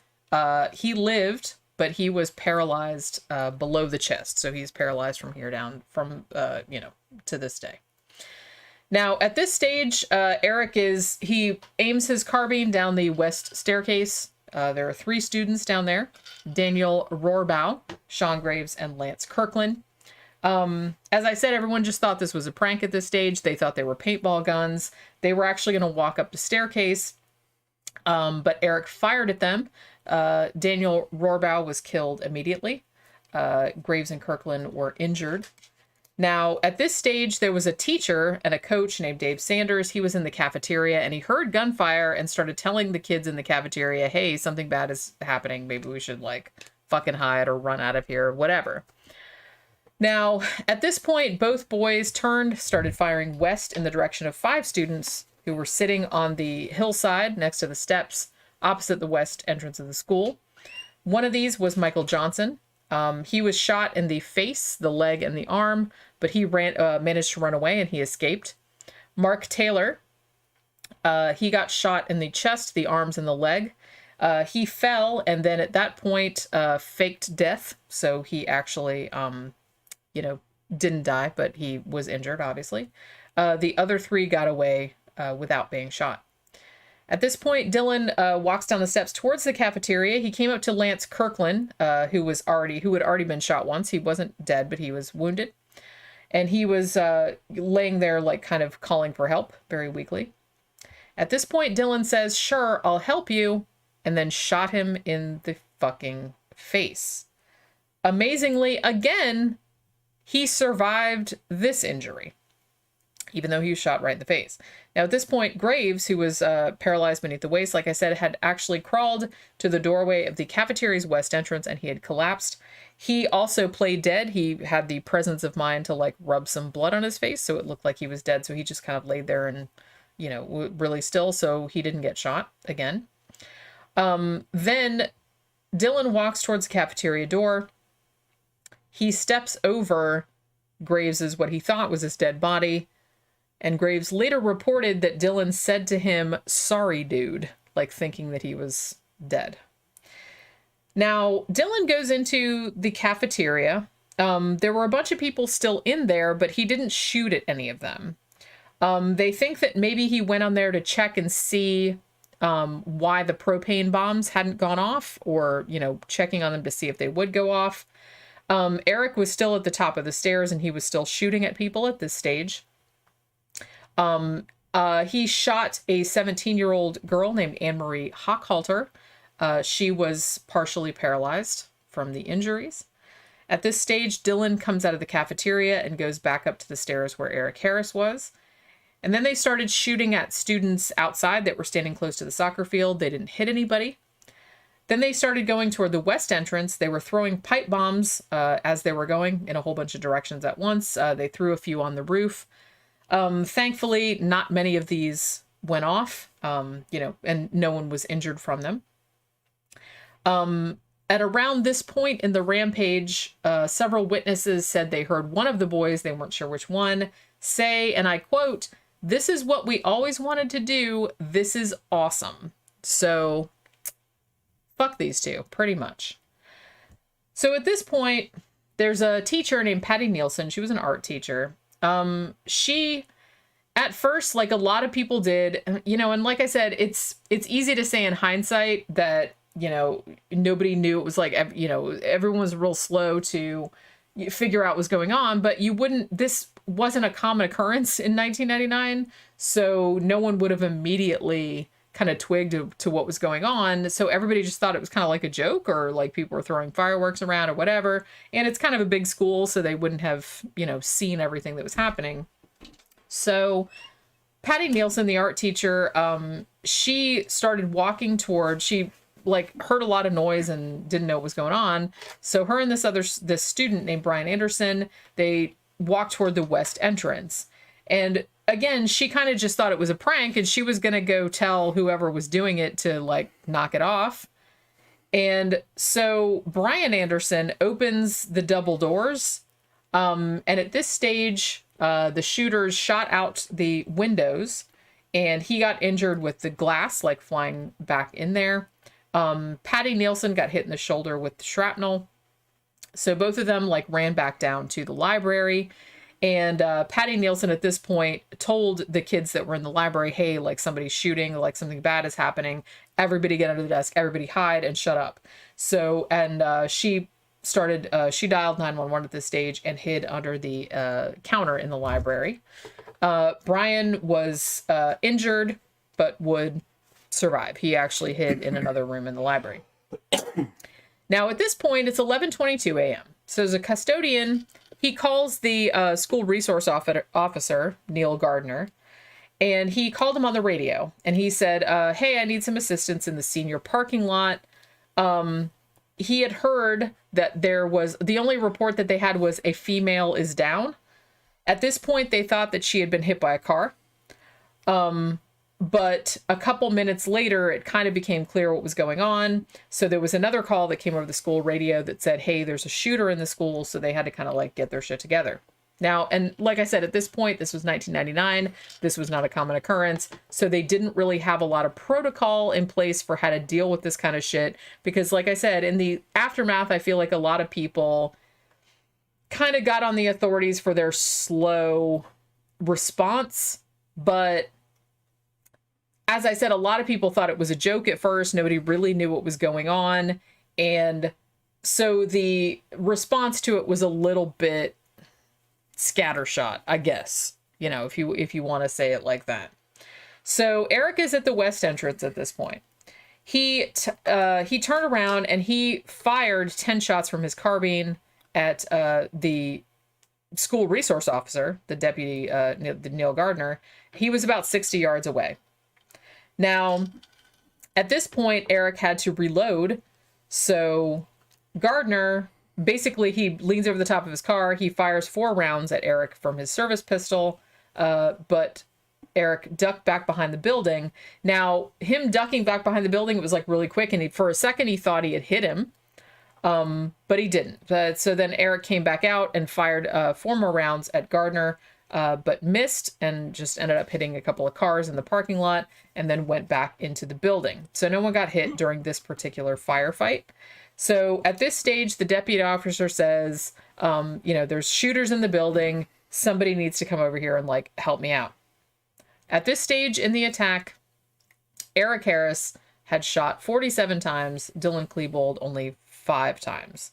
And like I said, you'll see that Eric Harris expended a lot more ammunition during the attack than Dylan did. And somebody pointed out earlier, and I think I kind of agree with this, that if Dylan Klebold had never met Eric Harris, I don't think Dylan would have done this on his own. Would Eric Harris have done this on his own? Probably. But it was just a case of 2 guys that should not have been hanging out together. We've had that when we did, you know, because we've done a couple of shows about like killer couples, and we kind of synergy that comes we kind of talk about that a lot, where sometimes, like, you know, the person by themselves might be okay, but then they meet that wrong person and there's just the circumstances are exactly perfect, you know, in a way that ends up causing disaster for everybody. Just ask Gramthers there in the damn comment section. He went to high school with me. That's the way me and Steve were. We were exactly like that, except it was about women. The synergy was about those girls, man. We were doing shit we wouldn't have done if the other one wasn't there. Well, and particularly when you're younger, because when your peer group means so much to you and you haven't really established an identity of your own, I guess. Yeah. No, I had an identity of my own. Well, I mean, you're still kind of like working that out. Try to outdo each other and fucking, and you know what I mean? And there's something about when you got another dude who you fucking just respect, you know what I mean? He's like your brother, right? And it goes the other way. He's talking you up. He'll get your head as big as a fucking 55-gallon oil drum, all right? And then you'll do the same thing to him, and then the next thing you know, you guys just think you can do anything. And what's funny is that a lot of times you can. Confidence fucking goes a long ways. Confidence goes a very long ways. It does. Yeah. But like I said, there's a dark side to that too. And we've talked about that in a lot of our killer couple shows, and that I think that was definitely the case in here. I think Eric Harris was probably just a psychopath, but I do think Dylan might have grown up okay if he hadn't hung out with Eric Harris all the time, because I just feel like this was just like a terrible... Well, I could see how, you know what I mean, that kind of synergy could go either way. It could go down a fucking bad path, or it could go down a good path. You know, with me and Steve, it was a good path. It was fun. You know what I mean? We weren't killing people. Well, obviously, we weren't stealing shit. You know what I mean? Anything like that. You know, just so. But I understand the synergy. What they're talking about. Yeah. Well, like I said, that's, you know, people have synergy like that, and it's usually a good thing, but not always. Not in this case. So at this stage, they're going through. They go back into the school through the west entrance. They're kind of going through the north hallway. They're just throwing pipe bombs the whole time because, like I said, they had built like a whole bunch of them. And they were just, anyone they saw, they were just shooting at them. So there was a girl named Stephanie Munson. They shot at her. It hit her in the ankle, but she was actually able to escape. She ran out of the school. Then the two of them shot out the windows on the east entrance. Then they went through the hall a bunch of times and shooting at pretty much any students they saw. Happily, they missed all of them. And then they went into the hallway where the door to the library was. Now, at this point, two more cops arrived. They were Paul Smoker and Paul Magor? I'm not sure if I'm pronouncing that right. They were both, what? Michael Schaefer said, Tom, did Steve go on tour with you with the Go-Go's? Said, yeah, he did. Steve, me and Steve both went on tour with the Go-Go's. Okay. Yeah. You guys, I got this fucking thing where never mind. Should I tell? Okay. Jenny made up a fucking bunch of fucking pictures of me with all these fucking famous people, and I just made up a bunch of stories. I posted them up on Facebook one time. They looked real as shit. And one of them was me on tour with the Go-Go's. What else do we make? Just all kinds of shit. Anyway, it doesn't matter. Gotta go back to the show. But that's what Freddie Mercury, David Bowie. Me hanging out with Freddie Mercury. Andrew Eldridge. That's right. Yeah, it's fucking funny. Me as a little child in my fucking STP fucking monkey suit, telling fucking Evel Knievel how to do the Snake Canyon jump. Standing right, it looked real as shit. Yeah. Like I was trying to explain to him. It looked good. Yeah. Yeah. Okay, get back to it. All right. So at this point, like the first two deputies arrive. They were on motorcycles at first, but they kind of like met up some other ones and kind of got the scoop on what was going on. So they get in the car with these other patrolmen that were arriving. So they all kind of get there. Now, at this stage, there was another gunfight. This broke out at 11:26 a.m. Eric Harris was returning to the double doors and started shooting at Deputy Gardner, who was the school resource officer again, and he also returned fire. No one was hit during this exchange. Now, inside the cafeteria, there were several people, like a couple of custodians and one of the teachers, basically told the students, hey, get under the tables. But then at this point, they were just kind of like, all right, we're going to get you the fuck out of here. So they took all the kids up to like the stairs, and they took them up to the second floor. And then they took them to the main south hallway and then tried to kind of like close them in like as well as they could. At this point, Eric and Dylan are inside the main hallway. Brian Sanders and another student were at the end of the hallway, and then he kind of gestured to the people in the library to stay in there. And at this point, like Dylan and Eric kind of came around the corner like to where the library was. And then, so they turned and ran away, obviously. And Eric and Dylan shot at both of them. Now, so one of them ends up getting hit twice. He got shot in the neck and the back. And it took his teeth out, like the bullet took his teeth out when it was coming out, but missed the other one. The other one, like, ran to another classroom, told everybody to hide, So they're still like, they're shooting at everybody, they're throwing pipe bombs, whatever. So at this point, Sanders is going towards the science teacher. Or the science area where the classroom was. So he goes in this classroom, there's 30 students in there. And so at this point, like I said, it's chaos. Everybody kind of knows what's going on. They're all in this classroom. They're hiding under the fucking tables or whatever. Now, one of the students, Aaron Hansey, who knew a lot about first aid, so he gets brought into this classroom from one of the teachers because, one of the other students is wounded. So him and this other student named Kevin Starkey, and there was another teacher named Teresa Miller, they actually administered first aid to Sanders for 3 hours. They were kind of trying to stem the blood loss, obviously, using, people's shirts and shit like that. And they were trying to keep him from falling asleep. So they kept showing him pictures of his family, like from his wallet or whatever, just to keep him from, from falling asleep so he wouldn't die, which is really fucking scary when you think about it. 3 hours, you guys, they were in this classroom and they were trying to keep this dude alive. So, as I said, the two guys are going down these halls, like throwing fucking pipe bombs, down the hallways, down in the cafeteria. The art teacher, Patty Nielsen, she's still on the phone with 911. She's telling all the kids in the cafeteria, or in the library rather, to take cover beneath the desks. This was 11:25 a.m. 11:29 a.m., 4 minutes later, Eric and Dylan enter the library. At this point, there are 2 librarians and 2 teachers and 52 students inside the library. Eric fires his shotgun twice at a desk. There was a student named Evan Todd who had been standing near a pillar when the shooters entered the library. He'd just gone behind like a copier, and he ended up getting hit by wood splinters in the eye and the lower back, but was not seriously injured. And then he ran around and hid behind another desk. So the shooters walk into the library towards where the computers were. Now, sitting in one of the, I don't know if he was sitting like on one of the rows where the computers were, like sitting in front of one of the computers. There was a student named Kyle Velasquez who was disabled.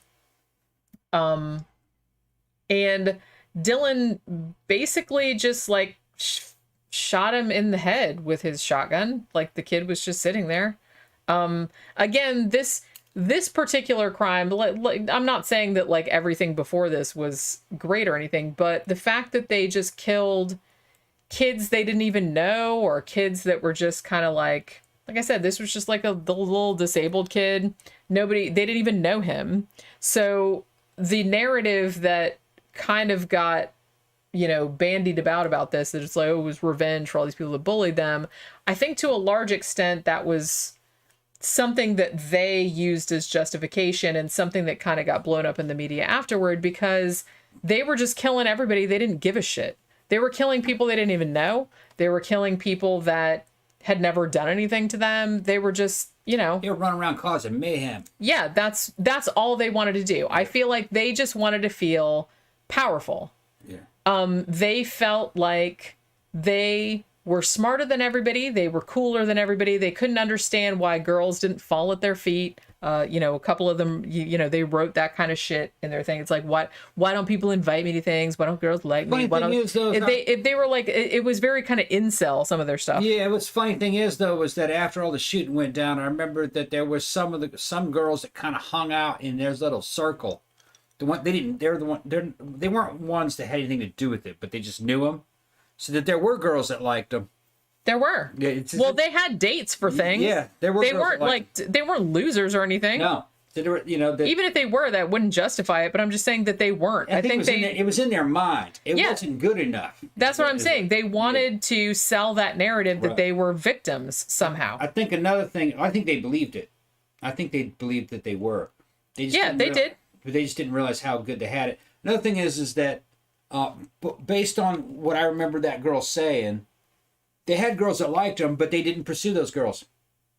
They probably didn't recognize it. Isn't that the case, though, with a lot of dudes like this? And I feel like this happens with a lot of these kind of incel style shootings and all this, because there's been a lot of them subsequently, and a lot of them kind of idolize Dylan and Eric for this very reason, because these outcasts, they got back at him. They got back at everybody that picked on him. And it was in their mind. Yeah, and I think a lot of it was largely self-invented. I mean, it's like they had friends. They did activities. They had families that loved them. They weren't from like fucking dysfunctional families or anything. They had families that had money. They were upper middle class. That's what I mean. Yeah. And like I said, their parents and everything like that seemed like lovely people. Yep. There was nothing in their upbringing. I'm like, bitch, do you understand like how shitty like some people have it and they turn out just fine?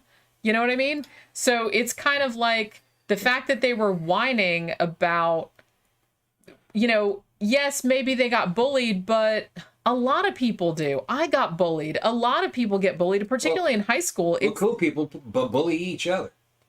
And the thing, and I'm not saying it's good. You shouldn't bully people, but I'm just saying that doesn't justify. It's part of growing up, though. It is. I mean, it doesn't. How humans are. It doesn't justify going and fucking killing people that had nothing to do with it. I think what it was is that they were sensitive. They had very high standards themselves, which meant that they really thought highly of themselves. Well, obviously. And when shit didn't go perfectly. Well, Eric Harris did. I think Dylan Harris was self-loathing. Okay. Well, when things didn't go perfectly, then it wasn't good enough. And when people said, shit to them sideways, then, oh my God, it's the end of the world. I mean, if they got picked on it, oh man, these people, we got to do something with this. You know what I mean? It was like that. Just very reactive very highly Well, who was rated. that other motherfucker that was kind of like, that had the fucking manifesto about how women wouldn't date him, so he had justified, what was it, Elliot Rodger? Was it Elliot Rodger? Yeah. Okay. So that dude... That dude there, man. Here's the thing.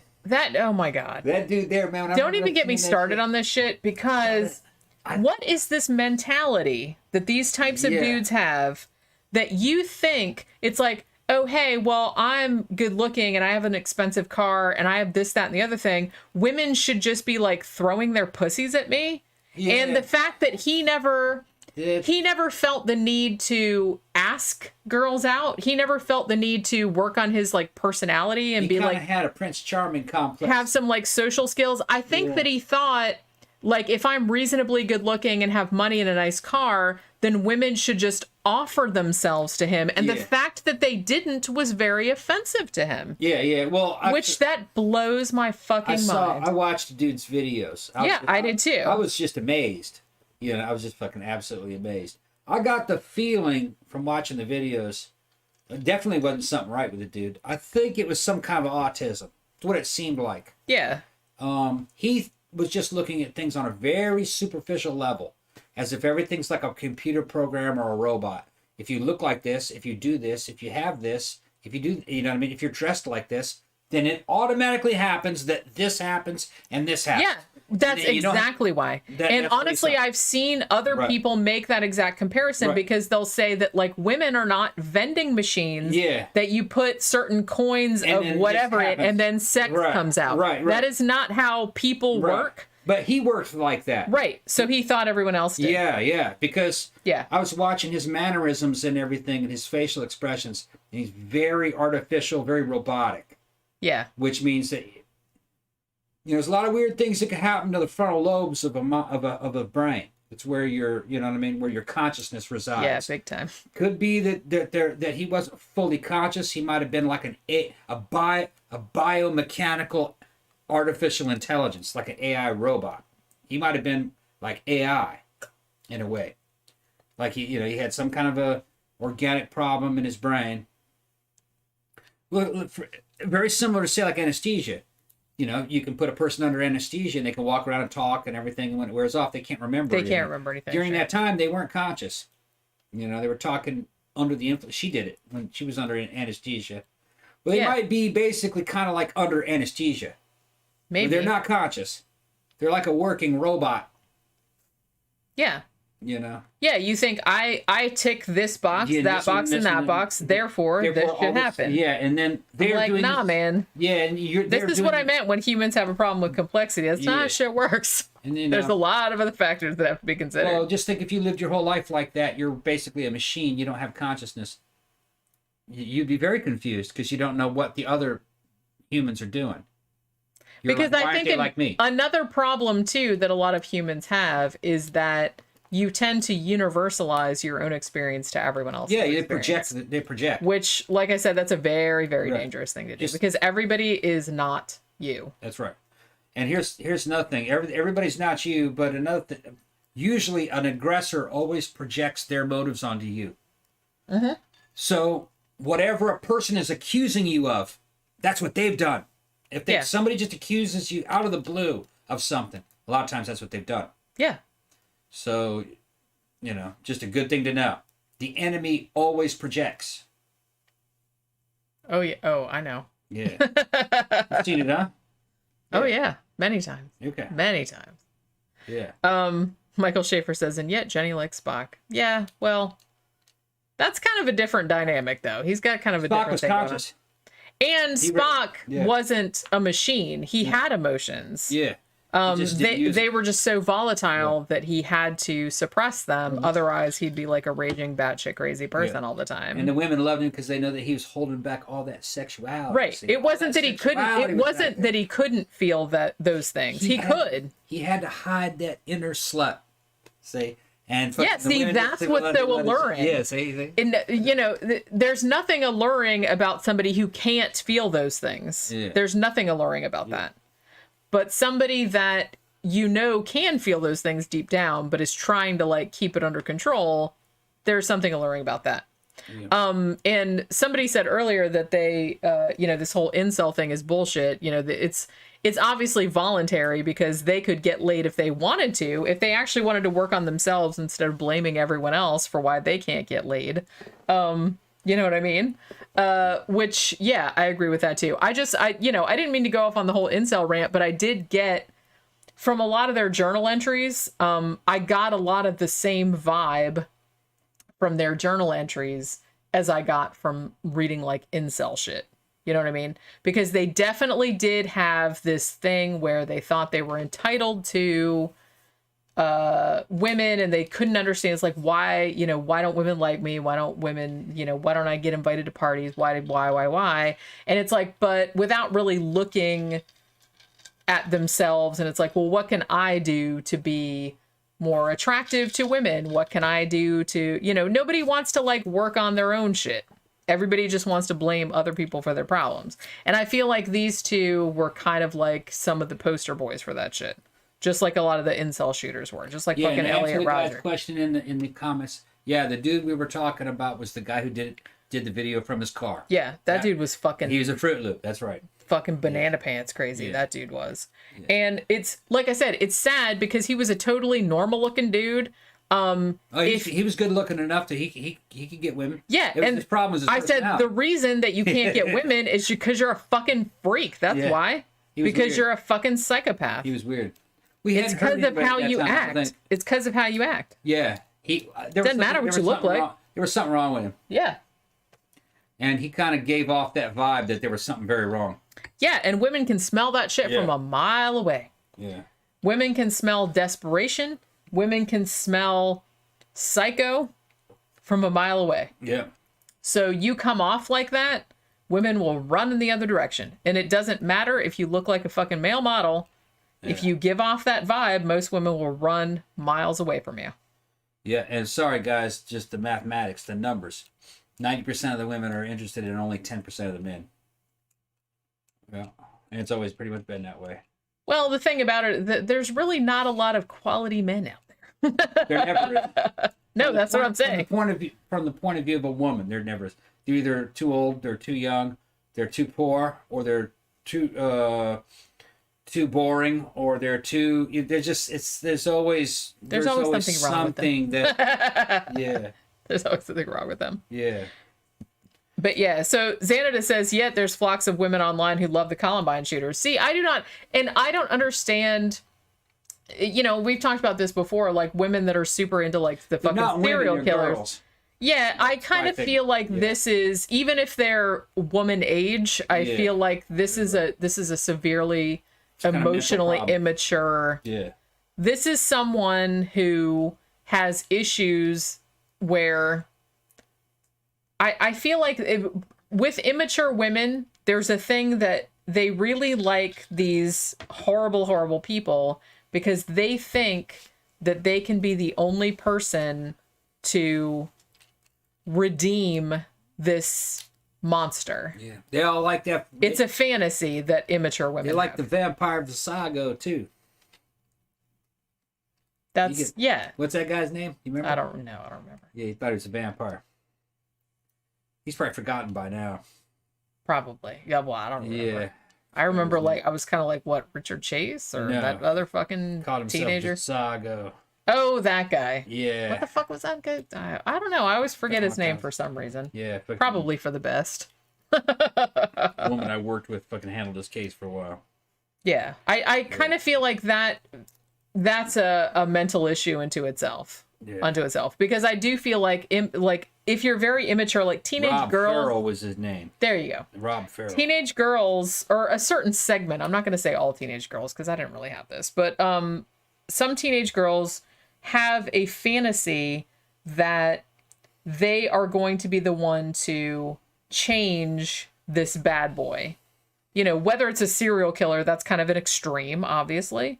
But there's kind of a thing where it's like, oh, he's kind of a, petty criminal or whatever. But, his love for me will make him change his ways. That's like a fantasy that they have. They think because they want to feel like, his love for her is so strong that he'll like change his whole entire, he'll turn his life around and it's like this big. No. But yeah, I know, but that's like a pretty common fantasy that like really like that teenage girls have, I guess, or some teenage girls, like I said. So let's see, where was I? So as I said, they killed this poor disabled kid who was just sitting there doing nothing. Shot him in the head with a shotgun. Now, throughout this massacre in the library, they told everybody to get up. And they said, yeah, the library's going to blow up. Like, we put a bomb in here. And a lot of the witnesses later said that they were super, like, Dylan and Eric were super, super jacked. They were just kind of like, yeah, wahoo, we're doing this. Fucking dudes. They were, like, super pumped about it, which, like I said, fucked up. And I said earlier, I don't think you were here, but several witnesses said they were like, this is what we always want to do. This is awesome. You know, so they were, like, having a fucking good time. Good for them. Nobody else was, but you know, whatever. So they're in the library and they tell all the jocks or the white hats, they want all of them to stand up. Anybody with a white hat or a sports emblem on it is dead. That was the quote. So nobody stood up because why would you? Because you're going to get fucking shot. Now a couple of students in there did have white hats on, so they were kind of taking them off and like trying to like hide them or whatever. Now, at this point, there were some windows shot out in the direction of the police who had just arrived outside. And so the cops started opening fire at the windows, and the gunmen kind of backed up from the windows. No one was injured during this, gunfight. At this point, Dylan takes his trench coat off and then starts shooting his shotgun at a table nearby, ending up injuring 3 students, Patrick Ireland, Daniel Steepleton, and Mackay Hall. At this stage, Eric walks down the lower row of computer desks with a shotgun, fires a single shot under the first desk. He kind of goes down on one knee and shoots under the table. He hit 14-year-old Stephen Kernow with a mortal wound to the neck. He then moved to the adjacent computer desk, injuring 17-year-old Casey, Roigseger? I don't know how to pronounce that. I'm very sorry. The shot went through her right shoulder, grazed her neck, and severed a major artery. She started gasping in pain, and Eric Harris said, I quote, "Quit your bitching." Damn. Like I said, fuck these two. Seriously. Yeah. Even if somebody did bully them, good. They probably deserved it. But like I said, I kind of feel like the whole bullying thing was overblown. And from what I've heard and from what I've read, it seems like they were doing as much bullying of others as maybe people were doing to them. So it's not like they were just like, oh, these little victims or whatever. So it's not anything like that. These two were like fucking psychos. So at this stage, Eric walks to another table, and there were 2 students underneath. And this is where I want to get into the whole evangelical legend thing that happened. Because at this stage, thank you, Mango. Thank you very much. Raising another pint of cider to the chat. You guys all rock. Great stream about a dark day in history. Thank you very, very much. Thank you very much, Badger. I know. Everybody in the comment section. It's so fun hanging out with you guys. Seriously. Yeah, everybody's in there on Friday nights now. Everybody's funny. Drinking. They're all fucking drunk talking shit. Which is good, because like I feel like if I mess up, then like no one will notice until they watch it later. And they're saying this fucking TRT, you're gonna be taming a wild beast, Jenny. I'm still in. And then they're going on fucking Beauty to Be. Yeah, fucking TRT's got me, but I'm in that fucking unstable kind of period right now. Right? It's weird. It's bouncing all over the place. Pretty much all the time he's like, oh, I feel weird. Yeah, and I'm like, come here. And she's like, what? And what? And she's like, what? And I said, okay, go. And then I'll see something. He doesn't know what the fuck he's going. And then I'll see something on TV, and I'm gonna kill that. Oh, it's okay. Oh shit! Ah. You know, it's weird. It's weird. Do you know? I don't know if you were awake this morning, because I woke up. I woke up at like 6, and then I was kind of like, shit, man, the fucking sun's out. I got to get up soon. Fuck this. And so I was just kind of laying there. But I heard you. I don't know if you were awake or not. Yeah. But you said something like, what did you say? You said something like, I'm gonna burn everything in the world, or something like that, or something like that. Yeah, I see all kinds of shit. And I was just kind of like, okay, I don't know. I didn't notice that the headphones are on. I think all the blankets were over your head, so I didn't really notice. You can tell them, man. I wake up saying crazy shit. I'll wake myself up saying some crazy shit. Well, sometimes I don't know if you're awake or asleep, because sometimes you'll just say something like, I'll kill you, motherfucker. And I'm just like, what? No, I'm sleeping. He's sleeping. Yeah, sleeping. He's talking to some dream person. Yeah, I'm talking to dudes I know and shit like that. And what's funny is that most of the time it's funny. Like what I'm thinking about is funny at the time. Yeah. Like I'm talking to some dude I grew up with or something. You know what I mean? That's, it's not, but sometimes I am mad.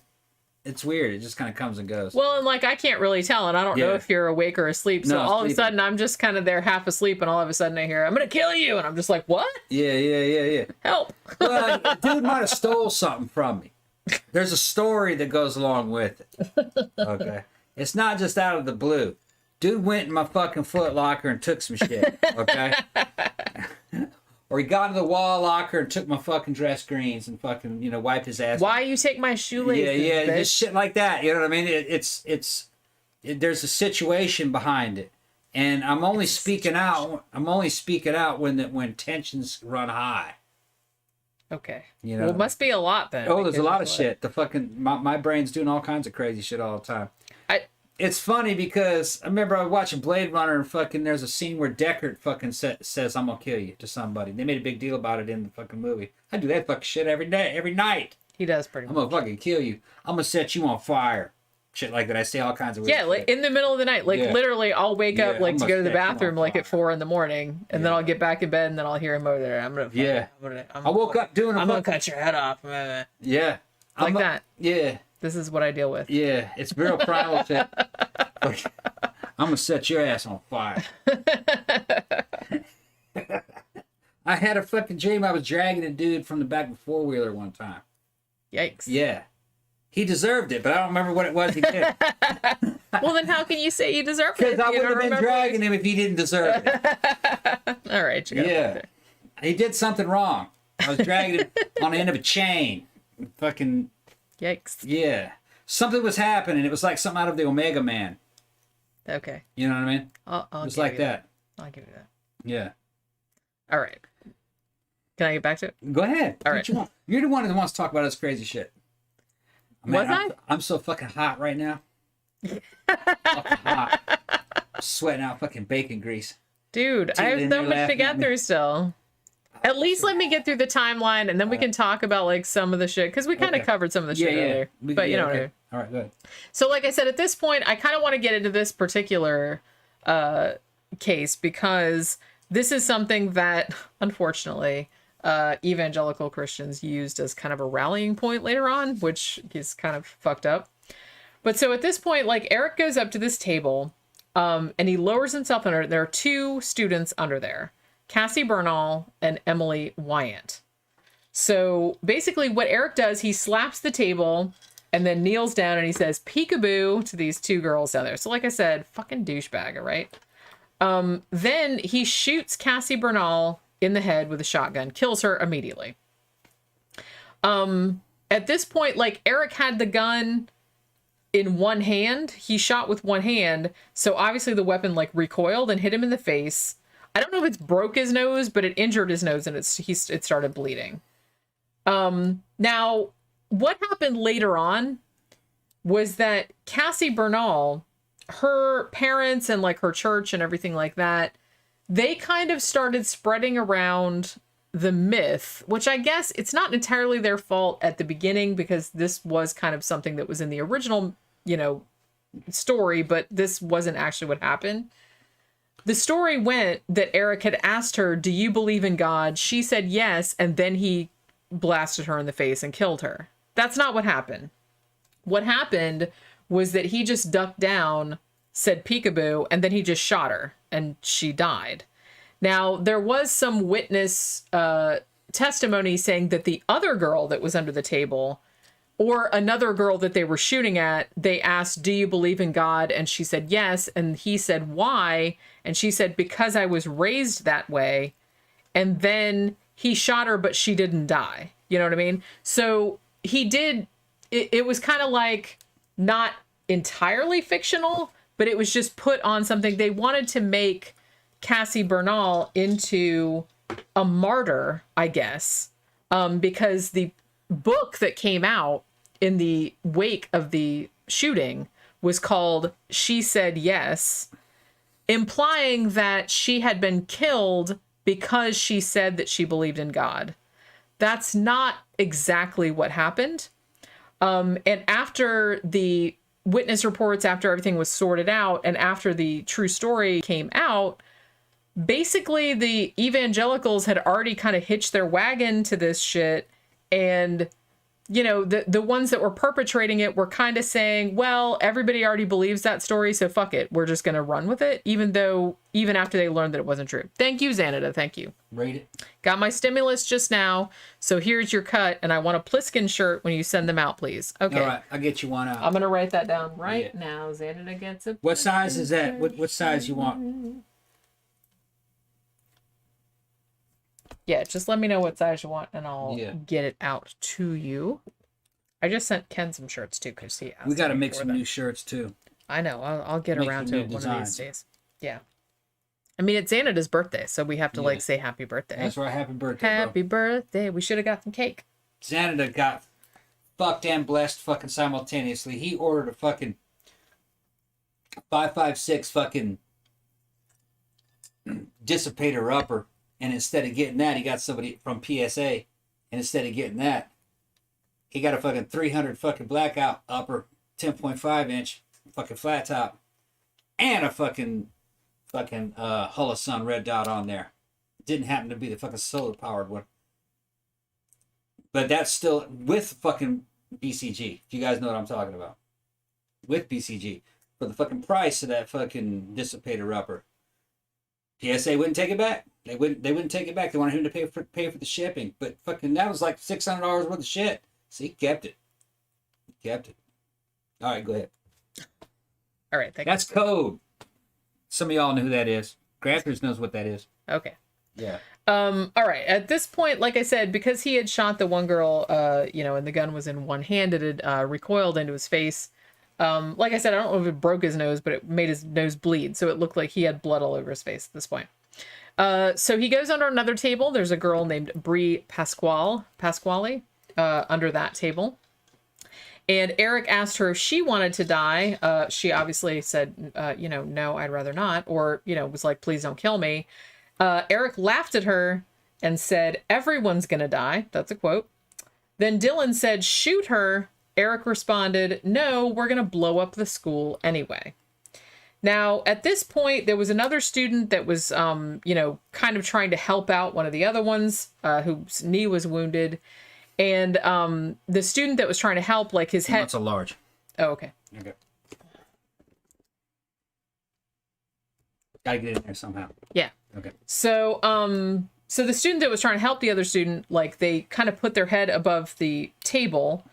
At this point, Dylan shot him again, hitting him twice in the head, once in the foot. He was actually knocked out, but he ended up surviving. Dylan then walks toward another table, where he found 18-year-old Isaiah Shells, 16-year-old Matthew Ketchter, and 16-year-old Craig Scott, who was the younger brother of Rachel Scott, who was the first person that was killed in the massacre. They were all hiding underneath the table. Dylan calls out to Eric, hey, I found an N-word, and tried to pull Isaiah Shells out from under the table. So, like I said, these are lovely, lovely people. Eric leaves Brie, who, like I said, asked her if she wanted to die, and she had pleaded for her life, and they didn't kill her. So at this point, they're taunting Isaiah, making a bunch of racist comments at him. Then both the shooters fired under the table. Eric ended up killing Isaiah, shot him once in the chest, rather. Dylan shot and killed Ketchter. Apparently this is fucked up. I don't know why anybody would feel sorry for these two assholes, because it's shit like this. So Isaiah, like I said, they shot him in the chest, they killed him. And even though no one had shot him in the head, Dylan said, I didn't know black brains could fly that far. Motherfucker's cold-blooded. Both of these douches, like I said, fucking burn in hell. I don't even believe in hell, but burn in hell, both of y'all. He just thinks he's being fucking edgelord. That's what I mean. It's like, well, what the fuck, man? Just knock it off. So, At this point, Eric says, "Who's ready to die next?" Several witnesses said. Then he throws one of his crickets, which was one of the little like cartridges that had gunpowder in it. He throws it at this other table. There's 3 other students under there. It exploded in midair, but apparently it didn't really hurt anybody. Now, at this point, Eric walks towards the bookcases between the west and center section tables in the library. He jumped on one and then started shooting at the books, which were falling off, which, okay. Dylan walks over to the east area of the library. Eric walks from the bookcase. Then they start shooting at like just random shit, like display cases, shit like that. They shot toward another table. At this point, they hit another student, 17-year-old Mark Kinkin, who was injured in the head and the shoulder. He lived, though. At this point, turned toward the table to his left and fired again, injuring 18-year-olds Lisa Kreutz, Lauren Townsend, and Valine Schnurr with the same shotgun blast. They were all under the same table. Now, at this stage, Dylan goes to the same table and fired a bunch of shots with his Tech 9, killing Lauren Townsend, who had been injured by one of Eric's, by Eric's shooting. Now, at this point, see, this is where the confusion happened with the stuff about, the girl that they kind of made into a martyr later. She was already dead at this stage, sadly. So at this point, they come to Valine Schnurr, who had been under this table. She was injured. She had been shot already, and she was screaming, "Oh my God," she was screaming. So at this point, Dylan asks her, "Do you believe in God?" And she said, "Yes."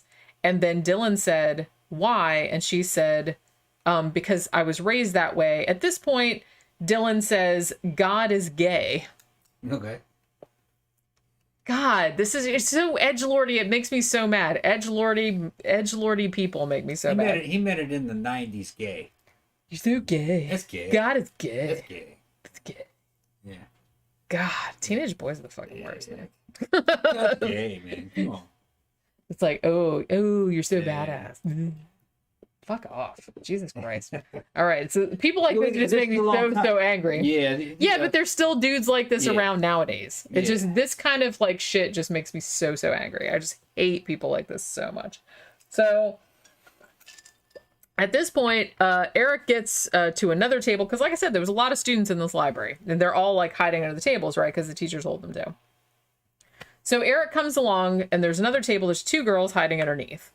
He goes down and he looks at him and he's like, "They're pathetic." So he didn't even shoot at them, which, that's fucked up. Okay. So then he goes on to another table, and then he fires twice, injuring 2 16-year-olds, Nicole Nolan and John Tomlin. Tomlin actually tried to get out from under the table, at which point Dylan shot him repeatedly, killing him. So then Eric walks over to the other side of the table where Townsend was dead. Behind the table, there was another 16-year-old girl named Kelly Fleming. She sat next to the table rather than underneath it, because there wasn't enough space, because everyone was trying to like hide under this one table and there wasn't enough room for her. Eric shot her with his shotgun, hitting her in the back and killing her. He then shot at the table behind Fleming, hitting Townsend, who was already dead. Lauren Townsend, she had already been killed. Hit Kreutz again, and also wounded another girl, 18-year-old Gianna Park. At this point, the shooters moved to the center of the library, where they reloaded their weapons at a table. Now, at this point, Eric pointed his carbine under a table student he was aiming at and moved out of the way. Eric moved his gun back on the student, told him to identify himself. This was John Savage, who was a friend of Dylan's, apparently. Now, at this point, this guy is like, "What are you guys doing?" And then Dylan shrugs and just says, "Killing people." Yeah. Like that.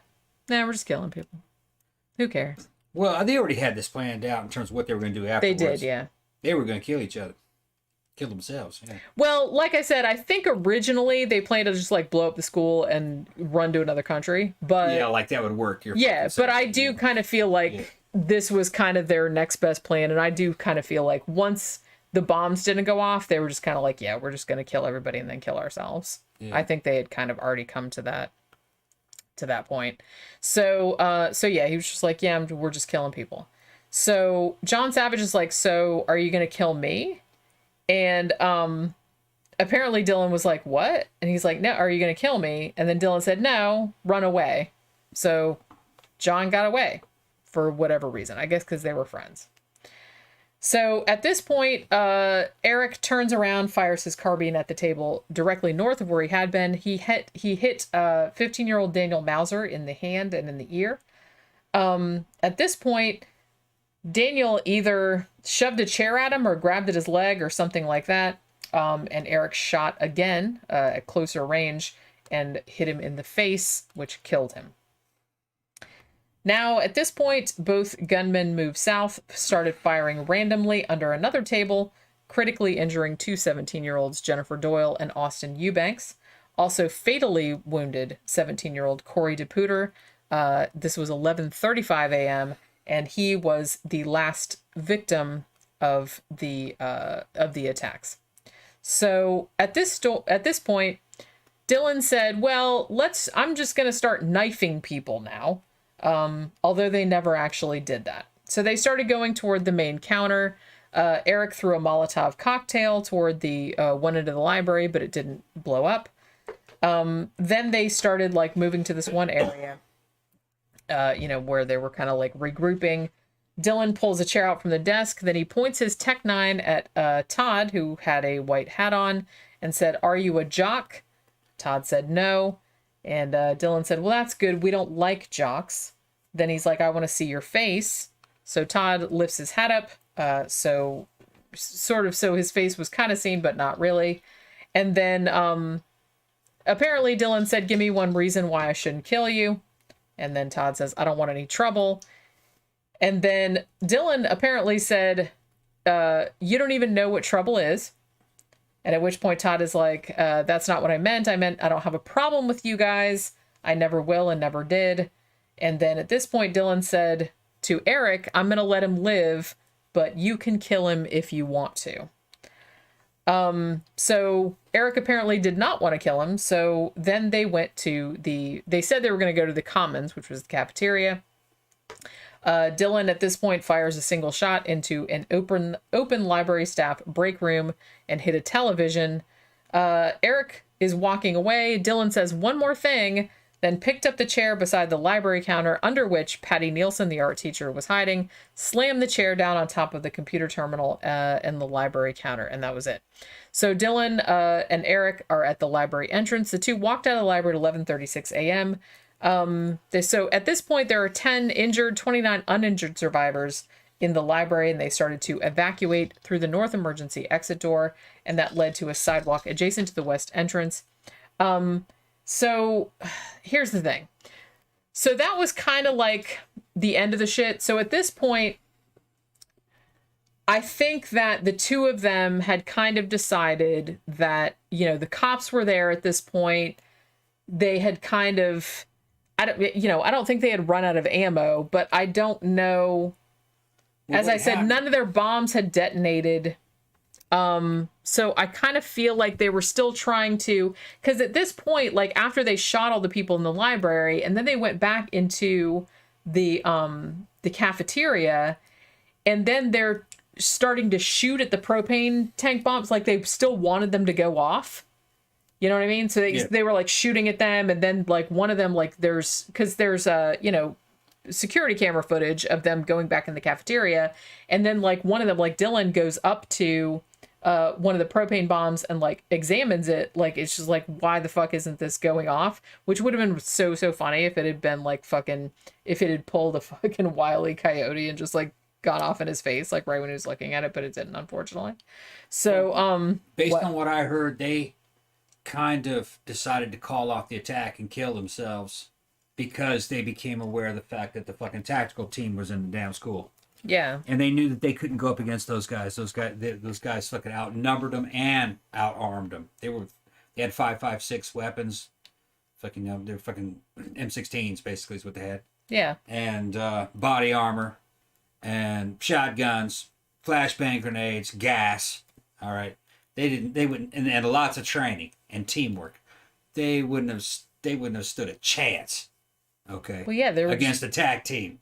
A couple of idiot teenagers. Right. So instead of fucking, you know what I mean? losing all fucking shred of fucking dignity. You know what I mean? They would have lost every shred of dignity against the tag team. So what they did is they ran off fucking like little cowards and fucking exited this fucking mortal plane. You know, they exited the physical world because they would have been fucking tossed around like fucking bitches by the fucking tag team. They would have cut them to shreds. Although there was a lot of criticism in the aftermath about why the cops didn't go in earlier. Because it did seem like there were a few points where, particularly where the shooters were kind of, you know, shooting at the cops like at the windows, where probably they could have been hit and taken out. Yeah. And they just didn't do it and they didn't go in there. You know, like I said, hindsight's 2020. Yeah, civilians they could have done things differently, sure. Civilians jump into this situation fucking ass first, like they know what the fuck they're talking about, and start armchair quarterbacking about, well, why didn't you do that? But the fucking cops didn't know what the fuck was going on. They didn't know where. Well, for a long time they didn't. They didn't know how many were in there. Fucking, you know what I mean? There's a lot of stuff that they didn't know. You know, once they kind of got a mental. Kids were jumping out the windows and they were asking the kids what was happening. And then once they got a picture of what was happening, that it was nothing but just two yahoos running around fucking shooting people, you know, then they decided to go in fucking balls deep on them with the tag team. Because just because you hear shooting, that doesn't mean people are being killed. You might have fucking 6 dudes in there fucking shooting into the roof, intimidating people and trying to take them hostage, you know? You send a tag team in there without knowing anything, they might start killing hostages. So they didn't know. Well, and like I said, you do have to kind of tread delicately. This is a high school. It's a high school. And it's like you're not entirely sure who the shooters are or where the shooters are. It's like you don't want to kill innocent people. Yeah. And, you know, they got criticized too, like, you know, about a lot of the people that were coming out. And it's like, you know, we didn't know at the time when people were being evacuated if the shooters had changed clothes and were, you know, mingling in among the victims. Right. So it's kind of like we didn't know who they were. We didn't know what they looked like. So it's easy for one person to make the decision and then take a course of action in an emergency. It's a lot harder when it's groups. You know what I mean? You got cops and then their tag teams, and that might be 3 or 4 different groups of police right there. You got your line policemen, all right, and then you got your tactical response team. And then you got the fucking police brass echelons. In other words, their chain of command. They're all worried about different things. It's going to take them 4 or 5 times longer to come to some kind of decision. And then once they come to a decision about what's going to do or what they're going to do, it's going to take more time to get these groups coordinated to get it done. It's not the same as one person. You know, I've been there. Fucking the armies. It's called a clusterfuck. And the Army's even worse than the cops in some ways. So I understand what it is. That's a smaller unit always outruns, outperforms, outdecides, outfights a bigger unit always over and over again. Because they don't have to worry about a chain of command. And if you're on the offensive, you're the terrorist. You don't have to worry about fucking civilian casualties. You're trying to maximize civilian casualties. You know? So you're at an advantage when you're doing this. The mentality is very different, you know, from a say like a normal civilian. Well, yeah, because I mean the thing about it is that from the standpoint of, you know, Dylan and Eric, you know, they didn't care if innocent people got shot. No, the authorities did care. Right? Yes, that's what I'm saying. So you have to be careful. They didn't have to be careful. I understand how civilians think. I was a civilian too. I used to think that fucking the police and the army and everything, that they'd protect you. It's not that fucking, that if a dude's attacked, that they would win the day. It's not that fucking simple. They might win the day, but it would take a long time. For instance, if you had a bunch of terrorists inside the United States, they would, their fucking objective would not be to defeat the army or take over the government. That's not what their objective is. Their objective is to kill as many civilians as possible, to create havoc and chaos and to frustrate the army until the army and the government dissolves or give them what they want. You know what I mean? That's very different. It's a very easy job to do if you're the terrorist, you know? I lost it. Did you lose it? Did it? No, it looks like we're good here. Well, I lost. For the him, Army's so. fucking job, it'd be very hard. They're trying to stop this damage from happening. That's 10 times harder.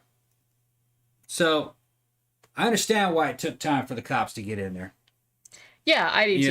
Takes but a long time. you know, on the other hand, I can understand if your kids were in there. Yeah, you would be really upset. Like, want to get in there and save them. Don't Yeah, know exactly I get that. what they're dealing with. But like I said, picture. they can't just go in there guns blazing because you might be killing a bunch of innocent people and just end up being worse than these fucking two douchebags were. Yeah. So at this point, like I said, there was another firefight with the cops.